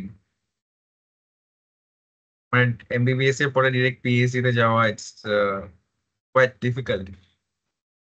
না, এখানে বিভিন্ন ওয়ে আছে। যেমন ইউএসএ তে আসতে হলে, আমি হয়তো এটা একটু পরের স্লাইডেও আছে, ইউএস তে আসতে আম, ইয়া লাগে না, ব্যাচেলর মানে মাস্টার্স লাগে না, সরাসরি পিএইচডি তে আসা যায়। হ্যাঁ, অন্যান্য অনেক দেশেও সরাসরি পিএইচডি তে যাওয়া যায়। আবার অনেক সময় যেটা হয়, এমফিল এডমিশন বা মাস্টার্স এডমিশনে then you can switch to PhD. Actually আমার ক্ষেত্রে যেটা হয়েছিল সেটা হচ্ছে আমি এমফিল এডমিশন, আমার এডমিশনটা ছিল এমফিলে, ঠিক আছে?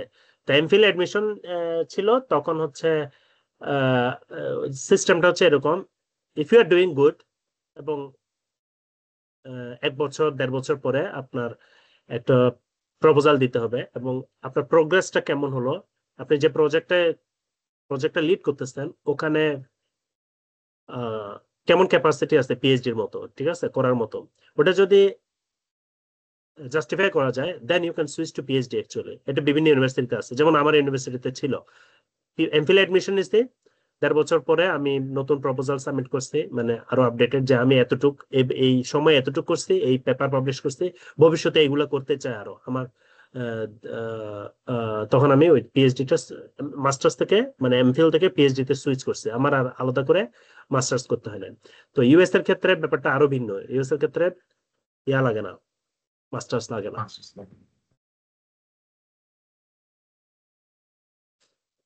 কারো কোনো কোয়েশ্চেন?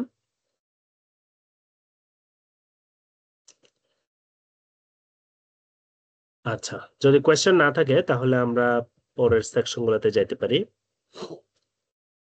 তো এখানে আমি একটু হাইলাইট করার চেষ্টা করব যে ইউএসএ তে আমাদের যারা মেডিকেল গ্রাজুয়েট আছে তাদের কি কি অপশন আছে।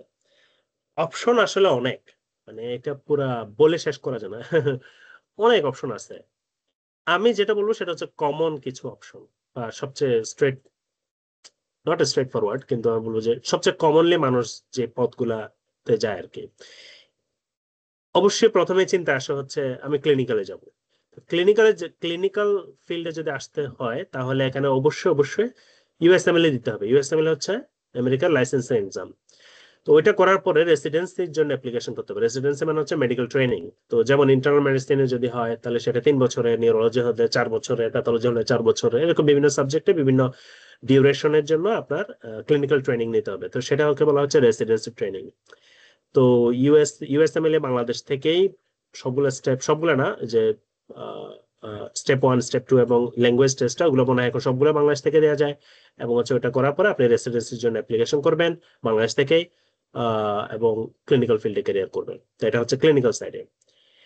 রিসার্চ যদি আসতে চান সেক্ষেত্রে অনেকেই ইমিডিয়েটলি যেটা চিন্তা করে সেটা হচ্ছে পাবলিক হেলথ। এটা খুবই কমন মেডিকেল ফিল্ডে যারা আছে, তারা পাবলিক হেলথ, বায়োএপিডেমিওলজি বা বায়োস্ট্যাটিস্টিক্স, ক্লিনিক্যাল ট্রায়াল এই রিলেটেড ফিল্ড গুলাতে, বা ক্লিনিক্যাল রিসার্চ এই রিলেটেড ফিল্ড গুলাতে হয়তো ইমিডিয়েটলি চিন্তা করে।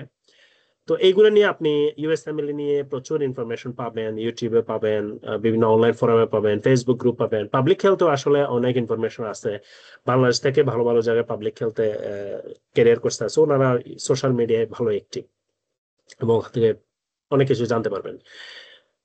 কিন্তু যেটা একটু কম ফোকাসড আমার মনে হয়, বা একটু কম আসে, বাট আমি এখানে এসে আসলে এরকম মানুষ অনেক পাইছি কিন্তু ওভাবে হাইলাইটেড হয় না আর কি, সেটা হচ্ছে বায়োমেডিক্যাল সেক্টর। তো এখানে যেমন বায়োমেডিক্যাল সায়েন্স আছে, cancer biology, molecular biology, genetics, neuroscience, immunology, microbiology, it goes on, প্রচুর আছে এরকম সাবজেক্ট। তো এই ধরনের সাবজেক্ট গুলোতে মাস্টার্স বা পিএইচডির মাধ্যমে আপনি রিসার্চে আপনার ক্যারিয়ার করতে পারেন। তো মাস্টার্স বা পিএইচডি করার পরে আপনি যদি একাডেমিয়া অর্থাৎ ইউনিভার্সিটি গুলাতে যদি রিসার্চ করতে চান, টিচিং করতে চান, হোয়াটএভার আপনি যদি চান, তাহলে এটা একাডেমিক সাইডে থাকতে পারেন। অথবা আপনি যদি চান যে কোনো ইন্ডাস্ট্রিতে মুভ করবেন, কোনো কোম্পানিতে মুভ করবেন, বা কোনো গভর্নমেন্ট জব নেবেন, সেটাও করতে পারেন।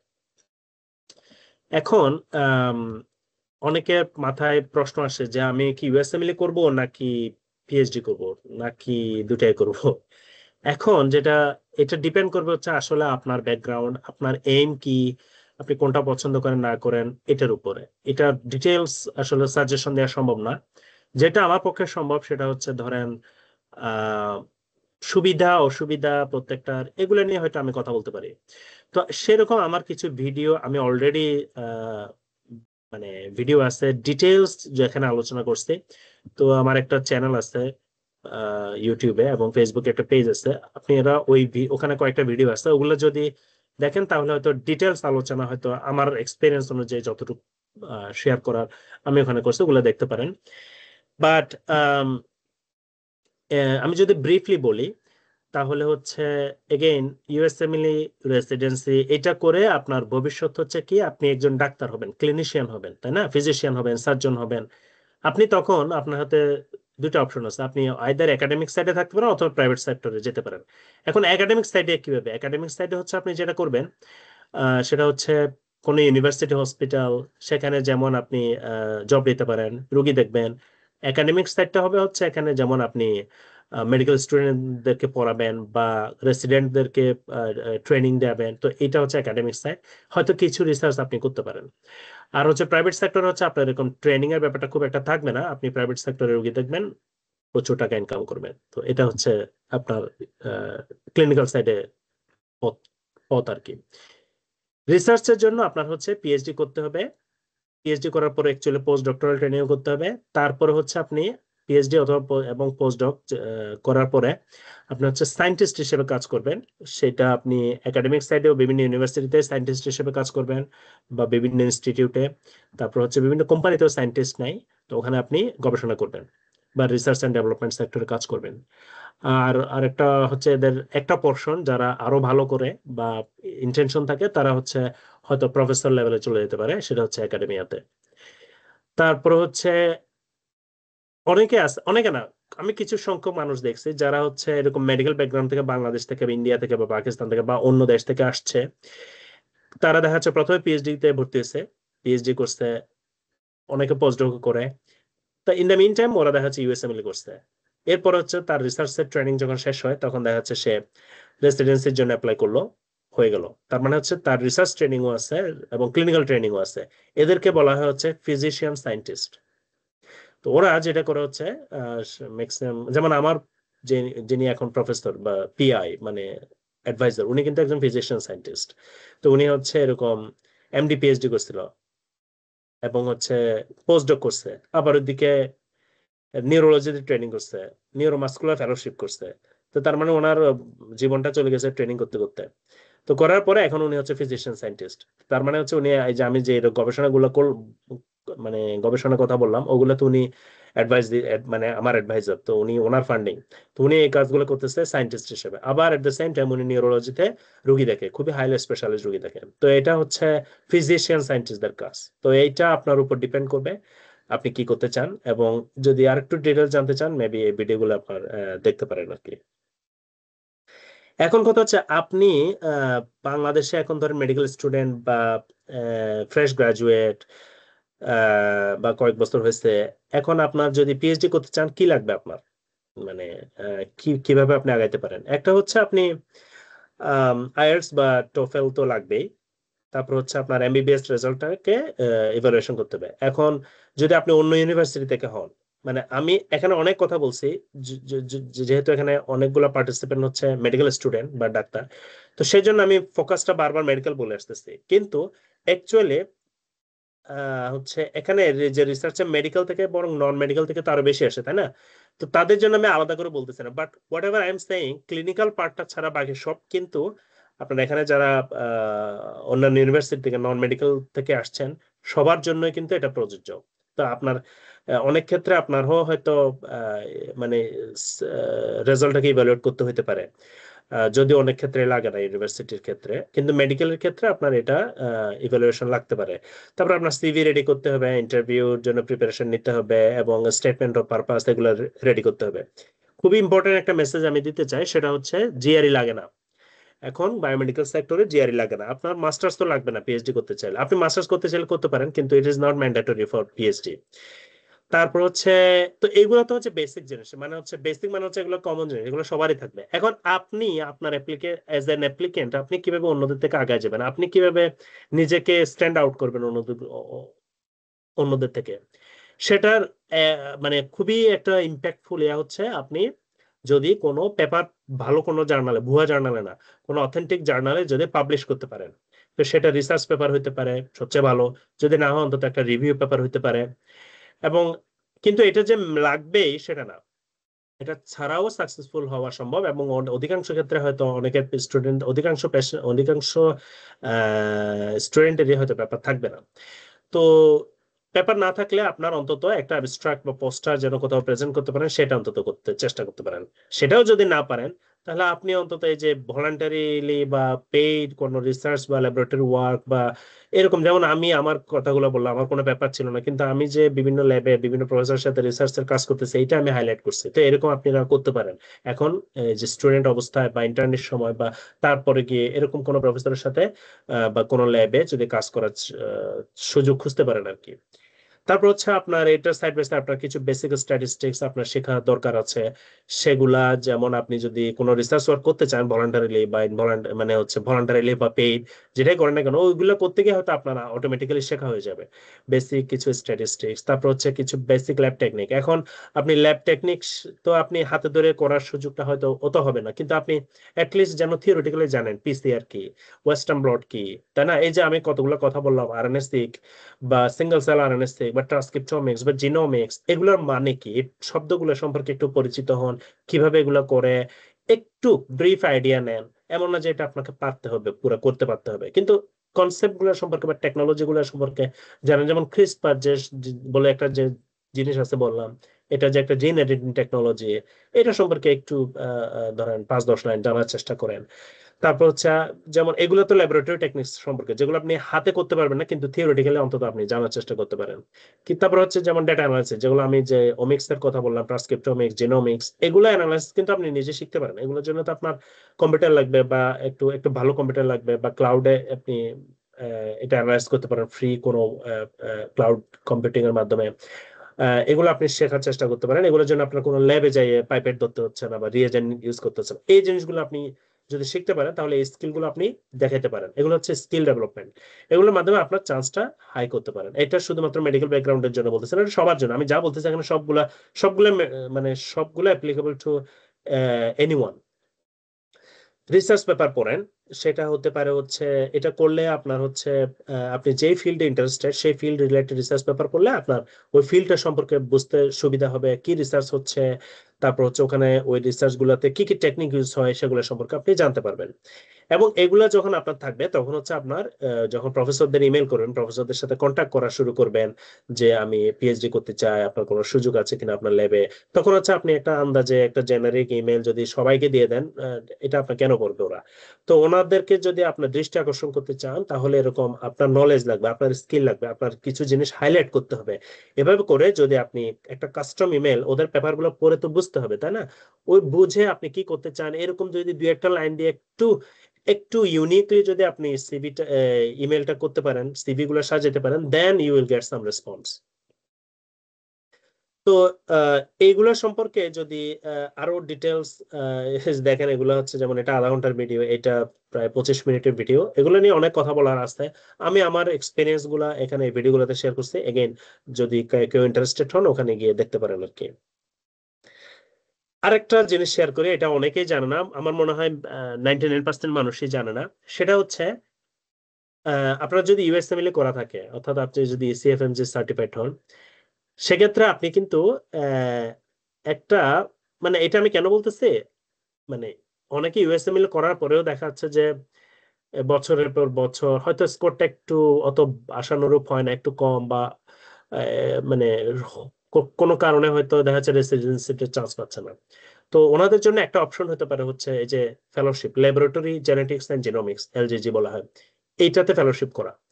এটাতে করলে কি হয়, মানে এটা কি জিনিস, এটা হচ্ছে যেমন আমরা যে বাংলাদেশে আমরা তো প্যাথোলজিস্টকে সবাই চিনি, তো প্যাথোলজিস্টের কাজ কি, ওরা হচ্ছে ক্যান্সার গুলো ডায়াগনোসিস করে বা অন্যান্য বিভিন্ন প্যাথোলজিক্যাল ডায়াগনোসিস করে কিভাবে, ওই যে ওদের যে সাইটোপ্যাথোলজি আছে, হিস্টোপ্যাথোলজি আছে, ইমিউনোহিস্টোকেমিস্ট্রি আছে, এগুলোর মাধ্যমে ওনারা এই যে ডিজিজ গুলো ডায়াগনোসিস করে। এখন এই যে ল্যাবরেটরি জেনেটিক্স এন্ড জিনোমিক্স এই ফিল্ডে যারা আছে, এখান থেকে যারা ফেলোশিপ করবে ওরাও হচ্ছে অনেকটা এই ধরনের কাজ করবে, but it is not actually pathology, it's really their main job is to diagnose genetic disease.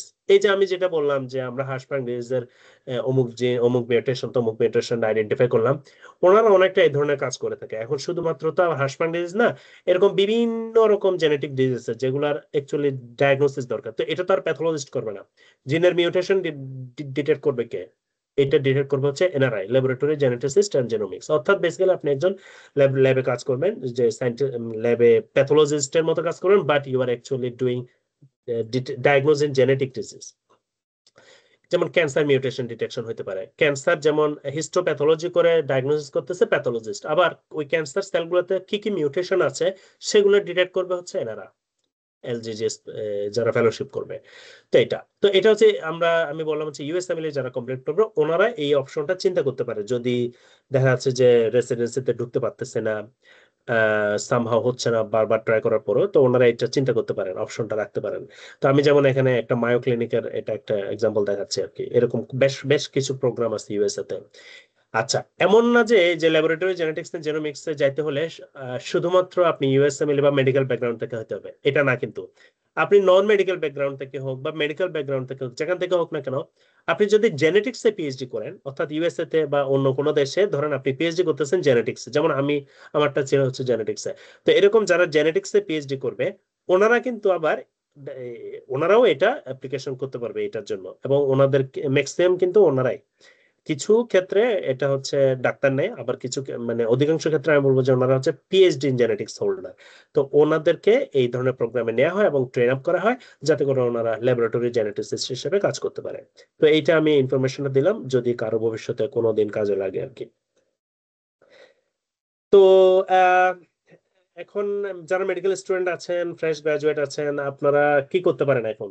তো এটা কি করতে পারেন সেটা একটু আগে যেগুলো বললাম সেটাই আমি আবার রিক্যাপ করবো। এই যে স্ট্যাটিস্টিক্স বললাম, কিছু বেসিক স্ট্যাটিস্টিক্স শিখেন, তারপর হচ্ছে ল্যাবরেটরি টেকনিক্স গুলো থিওরি শিখেন, ওমিক্স ডাটা অ্যানালিসিস সুযোগ পেলে শিখেন, তারপর হচ্ছে খুব ইম্পর্টেন্ট যে রিসার্চ পেপার পড়া শিখেন। এটা ইম্পর্টেন্ট কেন? কারণ হচ্ছে ওই যে বললাম আপনার হচ্ছে রিসার্চ ফিল্ড সম্পর্কে আপনার আইডিয়া দেবে।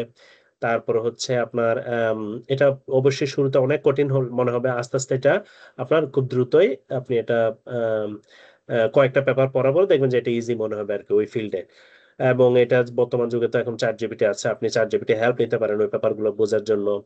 তো আম, আম, এটা সম্পর্কেও হচ্ছে আম, আমার ওই যে এর আগে যে ভিডিওটা বললাম এখানে একটু ডিটেলস ওখানে আসতে, আপনারা যদি কেউ ইন্টারেস্টেড হন দেখে নিতে পারেন।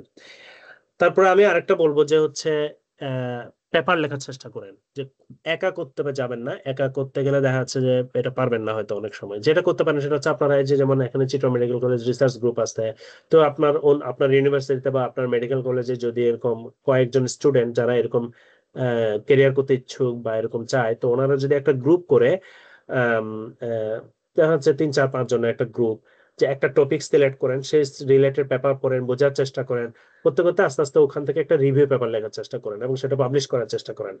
এবং যদি আপনারা না পারেন বা আপনার যদি মনে হয় যে কারো হেল্প নেবেন, সেক্ষেত্রে আপনার খুঁজে বের করেন যে আপনার কোনো অ্যালামনাই আছে কিনা বা সিনিয়র কারোর সাথে কন্ট্যাক্ট করতে পারেন কিনা, যারা হচ্ছে একটু সিনিয়র লেভেলে আছে বা এই ধরনের কাজ করছে, ওনাদের সাথে কন্ট্যাক্ট করে এই কাজগুলা হয়তো গাইডেন্স দিতে পারেন বা ওনাদেরকে আপনার টিমের সাথে ইন্টিগ্রেট করে করার চেষ্টা করেন। তারপর হচ্ছে আপনারা এই যে আমি যেরকম প্রফেসরের সাথে কন্ট্যাক্ট করছিলাম, এরকম প্রফেসরের সাথে কন্ট্যাক্ট করুন, ওনার ক্লিনিকে হোক, ওনার যদি ল্যাব থাকে ল্যাবে হোক বা ওনার ওয়ার্ডে হোক, যেভাবে হোক কোনোভাবে যদি আপনি এরকম পেশেন্ট রিলেটেড বা ল্যাবরেটরি রিলেটেড কোনো যদি কাজ করতে পারেন, আম, বা আপনি যদি নন মেডিকেল হন, সেক্ষেত্রে অবশ্যই আপনার তো আরো মনে হয় একটু সুযোগটা বেশি।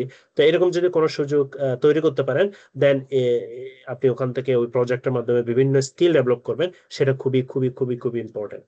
এবং আমি বলবো যে এখানে একটা জিনিস খুবই ইম্পর্টেন্ট বলে রাখি, যে এই ধরনের কাজ যখন করে স্টুডেন্টরা, দেখা যাচ্ছে যে প্রফেসর নিজে ফার্স্ট অথর হয়ে বসে আছে।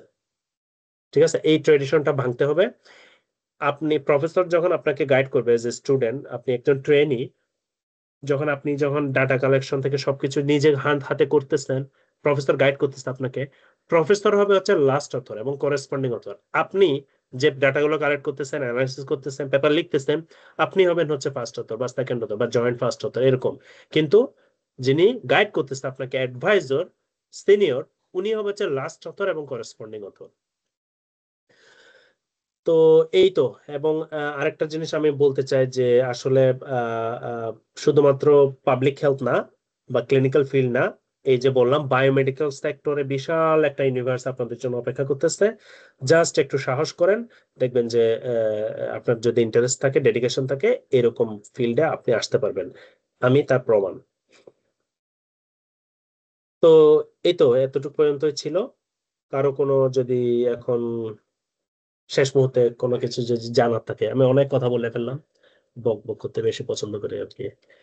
আমি চাইবো যে আপনারা কিছু মানে ইয়া করেন আর কি, কারো যে কোনো কোয়েশ্চেন থাকলে বলতে পারেন। আমি কি শেয়ারিং স্টপ করে দেবো?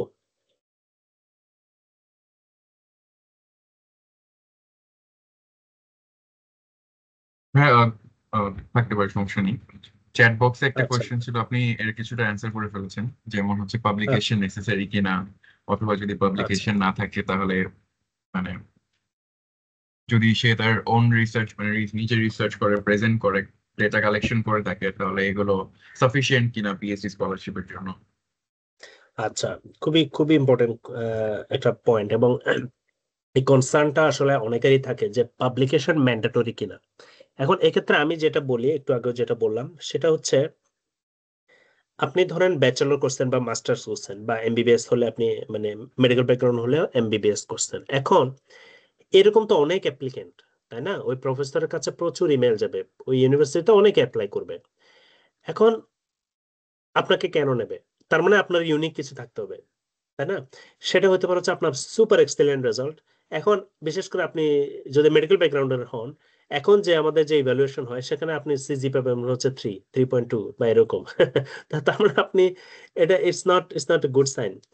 মানে আমি বলতেছি না আপনি ডিসকাস করতেছেন, আমি বলতে চাচ্ছি যে আহ, এমন না যে আপনি সিজিপিএ 4 বলে যে ওনার নজর চলে আসতেছেন, তাই না? এবং সেটা আসলে অত ইম্পর্টেন্ট না, আপনি যে সিজিপিএ যেটা পাবেন দ্যাটস গুড এনাফ, এটা দিয়ে মানুষ আসতেছে। এখন যেটা বলবো সেটা হচ্ছে আপনার পেপার যদি হয় ভালো, সেটা রিসার্চ পেপার হোক রিভিউ পেপার হোক, ডেফিনেটলি ভালো, কারণ আপনি শোকেস করতে পারতেছেন যে আপনি অলরেডি। কিন্তু যদি নাও হয়, আপনি ওইটার পেছনে ওইটা করতে গিয়ে যে কাজগুলো করতেছেন, আপনি যদি এটা অথেন্টিক এক্সপিরিয়েন্স হন, আপনি এটা নিয়ে কথা বলতে পারবেন। আমার কোনো পেপার পাবলিকেশন ছিল না, এবং হচ্ছে আমার ওয়াইফও কিন্তু পিএইচডি করছে, ওরও কিন্তু কোনো পেপার তখন ছিল না। আমাদের সবারই এরকম, সবাই না, আমাদের অনেকেরই এরকম, যা দেখা যাচ্ছে কাজ করছে কিন্তু পেপার পাবলিশ হয় না তখনও। আমার ওই পেপার পাবলিশ হয়েছে আরো 4 বছর পরে মনে হয়, বা 3 বছর পরে। আমার তখন পিএইচডি অর্ধেক শেষ। তখন হচ্ছে ওই যে সেই প্যাথোলজির যে 59টা পেশেন্টের কথা বললাম, সেটা পাবলিশ হয়েছে। কিন্তু আমি এটা নিয়ে কথা বলছি, আমি এটা সিভিতে লিখছি, আমি এটা এসওপিতে লিখছি। এই যে আপনার বলতে পারাটা অথেন্টিক, যখন আপনার এক্সপিরিয়েন্স থাকবে তখন আপনি এটাকে কোরিলেট করতে পারবেন। They will look for this, they will value about they will highly value your skills and experience. আপনি ওটা করতে গিয়ে যে হ্যান্ডস অন এক্সপিরিয়েন্সটা হবে, এটা খুবই ইম্পর্টেন্ট। আপনার যখন ইন্টারভিউ হবে তখন আপনাকে প্রশ্ন করবে বা কথা উঠবে যে আপনি কি করছেন বা কি এই ধরনের কিছু রিসার্চ করছেন, তখন আপনি এগুলো নিয়ে কথা বলতে পারবেন এবং ইমপ্রেস করতে পারবেন। তো point is, it's not mandatory, থাকলে ভালো, না থাকলেও আমি বলবো যে এরকম কোন একটা আহ কোনো ওয়েতে, সেটা লিটারেচার রিভিউ অন্তত হোক, যদি সুযোগ থাকে কোনো ল্যাবে বা কোনো প্রফেসরের সাথে কিছুদিন কাজ করে, সেটা এমন না যে বছরের পর বছর করতে হবে, কয়েক মাস কাজ করেন পার্ট টাইম আমার মতো, দেখবেন যে আপনি কিছু একটা বের করে আনতে পারবেন ওখান থেকে, এবং সেটা খুবই হেল্প করবে।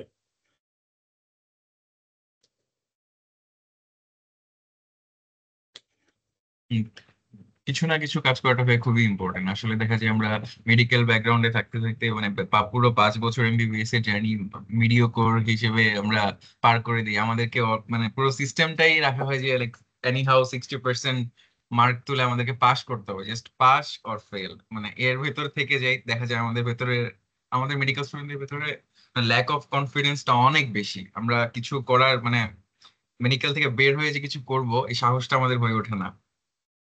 তো হ্যাঁ, অ্যাটলিস্ট মানে give it a try.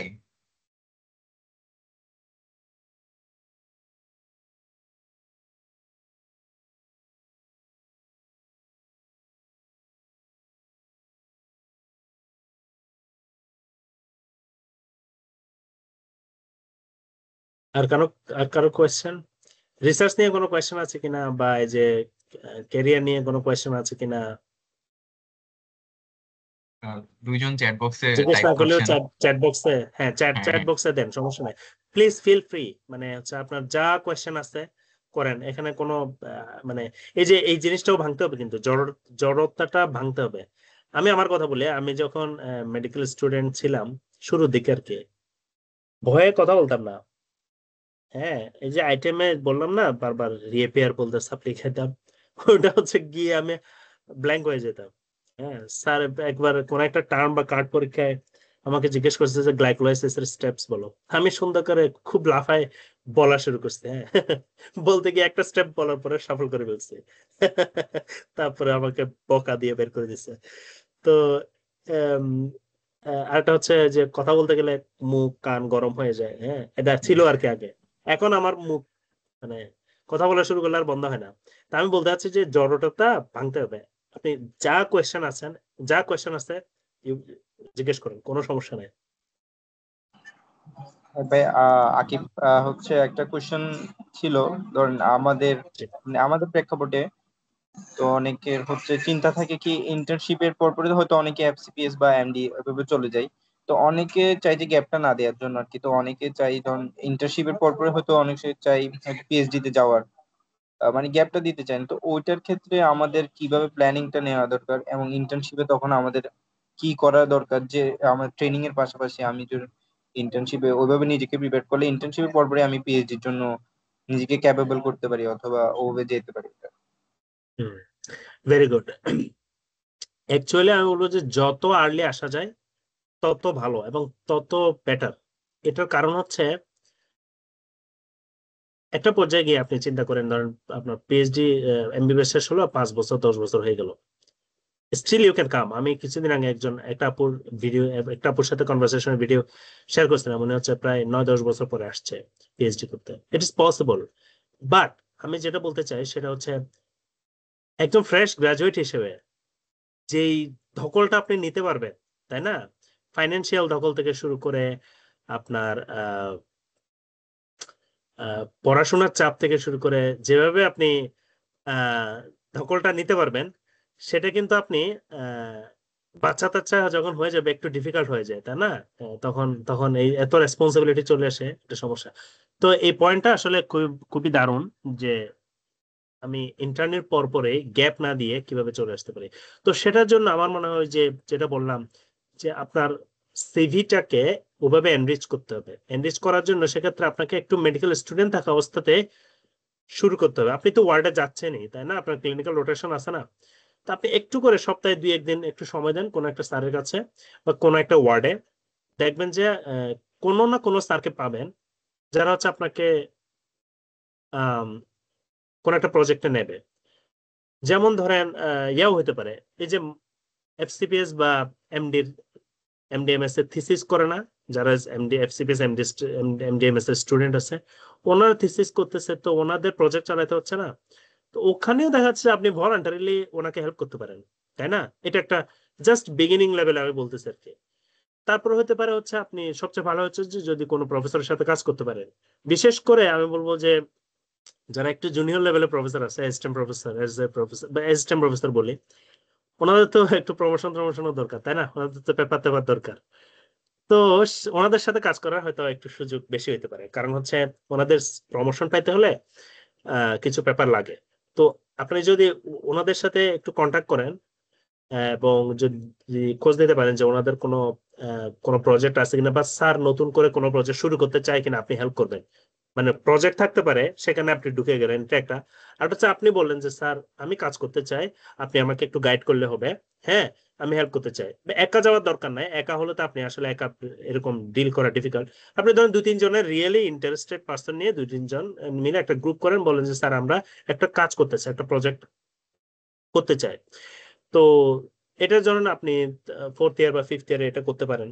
তারপর হচ্ছে ইন্টার্নের সময়ও এটা করতে পারেন। যদি আপনি মেডিকেল স্টুডেন্ট থাকা অবস্থায় যদি এই কাজগুলো করতে পারেন, তখন হচ্ছে কি আপনি যখন ইন্টারনেটে হবে তখন হচ্ছে দেখা যাচ্ছে আপনি এটা কোথাও কোনো একটা কনফারেন্সে হোক, এখন তো বেশ কিছু কনফারেন্স হয় বাংলাদেশে, মেডিকেল স্টুডেন্টদের নিয়ে হয়, ইউনিভার্সিটিতে হয়, ওখানে গিয়ে আপনি প্রেজেন্ট করেন। অথবা সবচেয়ে ভালো হয় যদি ওইটা থেকে পেপার পাবলিশ করে ফেলতে পারেন। তো এই ধরনের স্কিল গুলা যখন, এই ধরনের মানে আউটকাম গুলা বা অথেন্টিক এক্সপিরিয়েন্স গুলা যখন আপনি সিভিতে শো করতে পারবেন, তখন হচ্ছে আপনার পিএইচডি তে অ্যাপ্লিকেশনের চান্সটা, মানে সাকসেসফুল হওয়ার বেড়ে যাবে। আপনার কমিউনিকেশনে এবং ইন্টারভিউতে আপনার আহ, ভালো করার চান্সটা বেড়ে যাবে। আর হচ্ছে এই যে বললাম আপনারা যে এখন যে জার্নাল রিসার্চ ক্লাব আছে, সেখান থেকে হোক বা অন্যান্য গ্রুপ থেকে, বা নিজেরা গ্রুপ করতে পারেন, করে হচ্ছে নিজেরা এই যে রিসার্চ পেপার পড়ার অভ্যাস করতে পারেন, বা এই যে এক্সট্রা কিছু স্কিল ডেভেলপমেন্ট যেটা বললাম, আপনি চাইলে এখন ওমিক্স, আমি যে কোনো একটা ওমিক্স ডাটা অ্যানালিসিস কিন্তু শিখতে পারেন। ঠিক আছে? চাইলে আপনি এই যে যেগুলো বললাম যে ল্যাবরেটরি টেকনিক্স, এগুলো সম্পর্কে আইডিয়া নিতে পারেন। থাকলে হবে কি, আপনি যখন ইন্টারভিউ হবে আপনি কথা বলতে পারবেন। আপনাকে যখন প্রশ্ন করবে যে আপনি কি করতে চান, তা আপনাকে কথা বলতে হবে না? তো ওই কথাগুলো আসবে কোত্থেকে? আপনি যদি জানেন যে কি কি টেকনিক আছে, কোনটার সাথে কোনটা দিলে কি হয়, এরকম যখন একটা কনসেপ্ট আপনার দাঁড় করাবে, মানে আপনি কথা বলতে পারবেন। তো এগুলো নিয়ে যখন ইয়ে হবে, আপনার সিভিটা আস্তে আস্তে এনরিচ হবে, এবং আশা করি তখন আপনার দ্রুত হয়ে যাবে আর কি। আমার তো যেমন 1 বছরের মধ্যে হয়ে গেছিল। যদিও আমারটা একটু ইউনিক কেস, যে আমি এমন একটা প্রজেক্টে লাকিলি ইনভলভ হয়ে গেছিলাম যেখানে প্রফেসরই আসছিল, এবং সেটার মাধ্যমে একটা পরিচয় হয়ে উঠছিল। তো সবার তো আর এটা হবে না, আমার ওয়াইফের ক্ষেত্রে তো আর এটা হয় নাই। ঠিক আছে, আমার ওয়াইফ, আমার আম, এটা অনেকটা মানে নিজে থেকে জিনিসগুলো করতে হয়েছে আর কি। নতুন প্রফেসর, নতুন অন্য ইউনিভার্সিটি, কোনো কোনো আগে থেকে পরিচয় বা কিছুই না, তাই না? নিজের স্কিল ডেভেলপমেন্ট। এবং ও কিন্তু এই যে ইয়াতে কাজ করতো, এই যে আমি যে প্রজেক্টটাতে কাজ করতাম, এটা যখন আমি হংকং এ চলে গেছিলাম তখন সে বাংলাদেশে এগুলো করতো আর কি, কাজগুলো করতো। তো এই যে ও একটা অথেন্টিক এক্সপিরিয়েন্স হলো, এবং সেগুলো ওর তখন ওর সিভিতে হাইলাইট করতে, এবং ও যখন ইন্টারভিউ দিত তখন হচ্ছে এগুলো হাইলাইট করতো। তো এইভাবে করে আপনি যদি নিজেকে প্রিপেয়ার করেন, তখন ডেফিনেটলি এটা পসিবল। একটা কোয়েশ্চেন আসছে মনে হয় কোথায়, কি যেন একটা কোয়েশ্চেন দেখছিলাম আমি। If financial condition is not good, Das it B a wise decision to try for abroad? হ্যাঁ, এখন হচ্ছে আপনার হচ্ছে ফাইন্যান্সিয়াল ডিসিশন, মানে যেমন মধ্যবিত্ত বা নিম্ন মধ্যবিত্ত বা গরিব পরিবার হলে কি করা যায়, ঠিক আছে না? আমি হচ্ছে একদম বলা যায় যে নিম্ন মধ্যবিত্ত পরিবার থেকে, ঠিক আছে, আমি আমার উপর আমার ফ্যামিলি ডিপেন্ডেন্ট এখনো। তো আম, এই যে যেটা বললাম যে আপনি যখন প্রিপারেশন নিচ্ছেন, এরকম রিসার্চ করতেছেন, সবচেয়ে ভালো হয় যদি আপনি ফুল টাইম পেইড পজিশন পান, যেমন আইসিডিডিআরবি আছে, তারপরে আইডিসিআর আছে, এরকম কিছু রিসার্চ অর্গানে, মানে যেখানে রিসার্চ প্রজেক্ট চালায়, সেখানে যদি আপনি ঢুকতে পারেন, দ্যাট ইজ বেস্ট অপশন। আপনি রিসার্চও করলেন, আপনি টাকাও পাচ্ছেন। কিন্তু এটা তো আসলে খুবই খুবই কম সংখ্যক লোকে ওখানে ঢুকতে পারে। তাহলে আপনার যেটা করতে হবে সেক্ষেত্রে আপনার ডেফিনেটলি আপনাকে অনেকটা ভলান্টারি বেসিসে কাজ করতে হবে। এবং টিচার যদি, আপনার প্রফেসর যদি আপনাকে কিছু হাত খরচ দেয়, সেটা ভিন্ন কথা। যেমন আমাকে এই যে, খুব অল্প কিছু গাড়ি ভাড়ার, মানে গাড়ি ভাড়াটা দিত আর কি, আমি দূর থেকে যাতায়াত করতাম, তো আমাকে ওইটা দিত।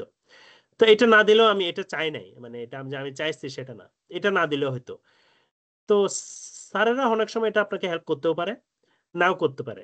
আপনার উদ্দেশ্য হচ্ছে আপনার ধরেন 6 মাস বা 1 বছর কোনো একটা প্রফেসরের সাথে কাজ করা, এক বা একাধিক। আপনি যদি দেখেন যে একজন প্রফেসরের সাথে 6 মাস কাজ করছেন কিন্তু ভালো প্রোডাক্টিভ হচ্ছে না কাজটা, ঠিক আছে, আপনি আপনি হচ্ছে, তখন আপনি সুইচ করেন, অন্য প্রফেসরের কাছে যান। তো আহ, কিন্তু আপনি আপনার ফুল টাইম জবের পাশাপাশি এগুলো করতে পারবেন। আপনি ধরেন ক্লিনিক ডিউটি করতেছেন, বা আপনি কোথাও লেকচার হিসেবে আছেন, আপনি ফুল টাইম জবের পাশাপাশি হয়তো একটু স্যাক্রিফাইস করতে পারবেন। আপনি যদি আহ, দিনে 2টা করে ডিউটি করেন, ঠিক আছে, 8 ঘন্টার 8 ঘন্টা যদি 2টা শিফটে ডিউটি করেন, দেন ইট উইল বি ডিফিকাল্ট, তাই না? সেক্ষেত্রে আপনাকে ওই কম্প্রোমাইজটা করতে হবে। দেখা যাচ্ছে যে আপনি আহ, সপ্তাহের কিছু টাইম ফ্রি থাকলেন, এবং হচ্ছে প্রফেসরের সাথে এভাবে কথা বলতে পারেন যে আমি হয়তো ফুল টাইম তো আমি একটা সময় দেবো না, ফুল টাইম জব আছে, পাশাপাশি আমি ধরেন সপ্তাহে 3-4 ঘন্টা বা 5 ঘন্টা সময় দিলাম, এরকম করা সম্ভব। তো সেভাবে যদি আপনি নিজেকে ইয়া করেন ফুল টাইমের পাশাপাশি, আপনার তাহলে ওই ফাইন্যান্সিয়াল প্রবলেমে পড়বেন না। দ্বিতীয় হচ্ছে, আপনি এখনো কথা হচ্ছে আমি যখন বিদেশে যাব তখন আমার কেমন টাকা পয়সা লাগবে।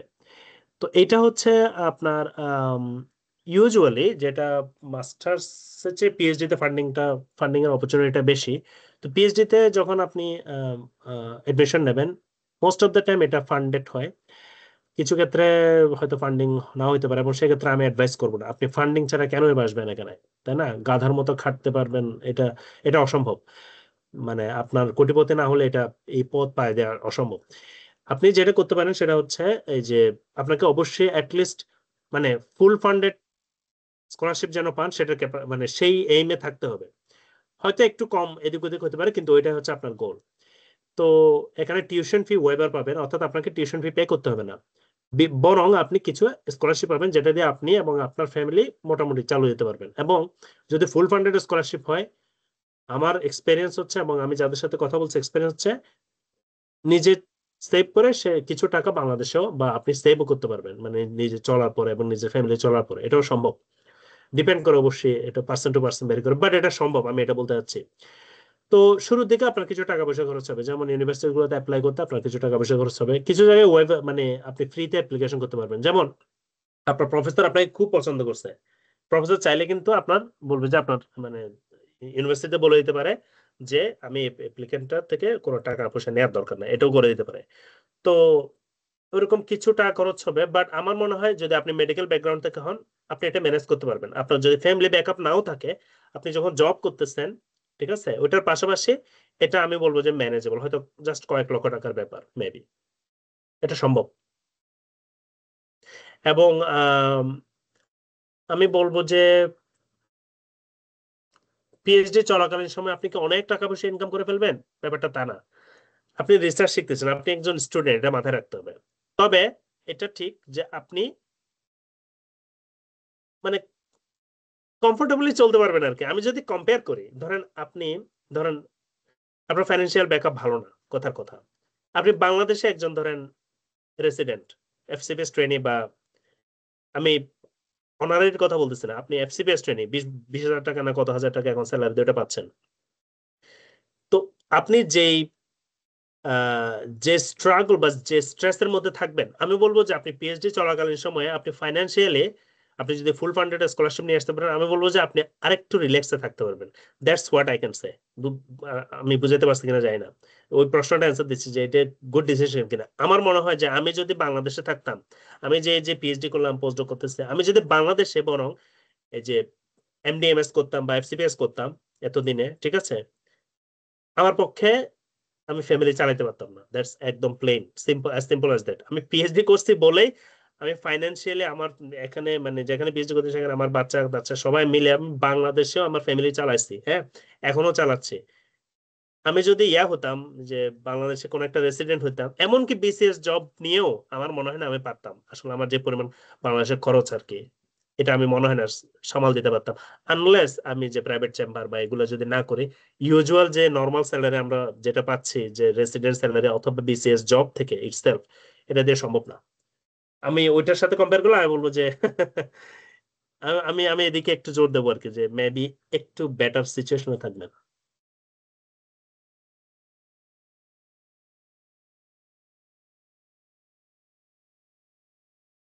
আসলে সত্যি করে মানে এমডিএফসিবিএস এর এখন বোধহয় 30 বা গভর্নমেন্ট এমপ্লয়ীদের ইদানিং 35 30 করছে এরকম মনে কিছু করে হয়, 30 করে দেয় বোধ হয়। স্টিল তারপরেও স্টিল দেখা ইটস যায় নট সবাই এনাফ। ফ্যামিলি সবাই মানে 35 এজে গিয়ে সবারই দেখা যায় লাইক ম্যারিড লাইফ থাকে, সেখানে এক্সপেন্সেস থাকে, তো বাইরে জব করতে বাসা হয়। ভাড়াই তো লাগে চট্টগ্রামে এখন 20,000 টাকা, দুই দুই দুই রুমের বাসা নিতে হলে, তাই না? তো আপনি স্যালারি যদি পান, তো এটা দিয়ে কি করবেন?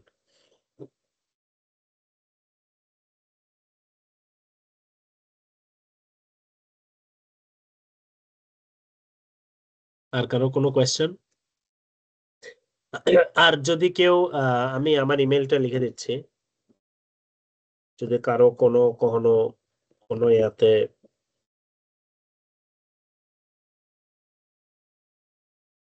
কন্ট্যাক্ট করতে হয়, আপনাকে আমাকে ইমেল করলেও পাওয়া যাবে।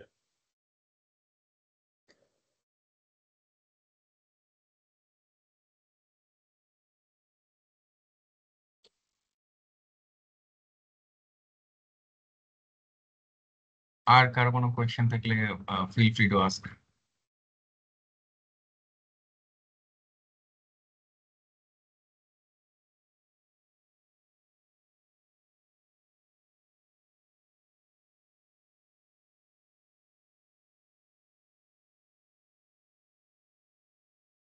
উম, কারো যদি কোনো কোয়েশ্চেন থাকে তাহলে হচ্ছে ভাইকে যে ইমেল দেওয়া হয়েছে ইমেলেও কন্ট্যাক্ট করতে পারবেন, অথবা হচ্ছে ভাইয়ের যে পেজ লিংক দিছে ওখানে হয়তো ওনাকে মেসেজ করে হয়তো উনি ওনার অ্যাফোর্ডেবল টাইম রিপ্লাই দিবেন। আশা করি ভাইকে সবসময় পাওয়া যাবে। আহ ভাই কি কন্টিনিউ করবেন নাকি আমরা এখানেই শেষ করব আজকের মতো? আপনাকে শোনা যাচ্ছে না ভাইয়া?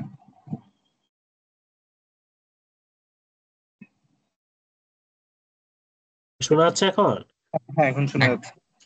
আচ্ছা, তো আমি, হ্যাঁ, আমরা এখন শেষ করতে পারি। আমি আবার একটু 1 মিনিট যদি সামারাইজ করি, যে আমার আজকে যে আমরা কথা বললাম সেখানে ওই যে দুইটা পার্ট ছিল, একটা হচ্ছে আমি আমার রিসার্চ কি কি ছিল সেগুলো হাইলাইট করা, এবং আরেকটা পার্ট ছিল হচ্ছে যে আমরা কি করা যেতে পারে যারা এই ধরনের ক্যারিয়ার করতে চায় তাদের জন্য কিছু অ্যাডভাইস দেয়া।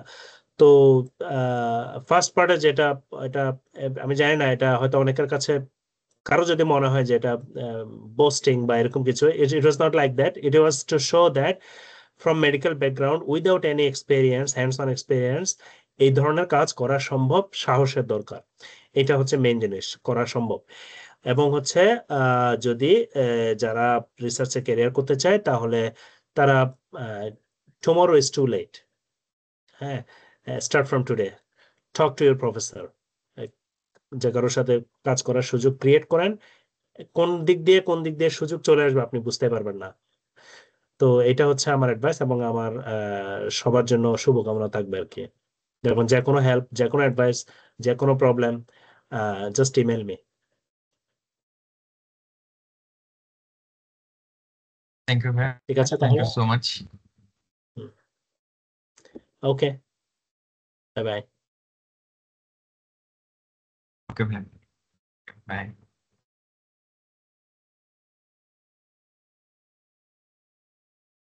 কৌশিক ভাই মিটিং এন্ড করে দিতে পারবেন।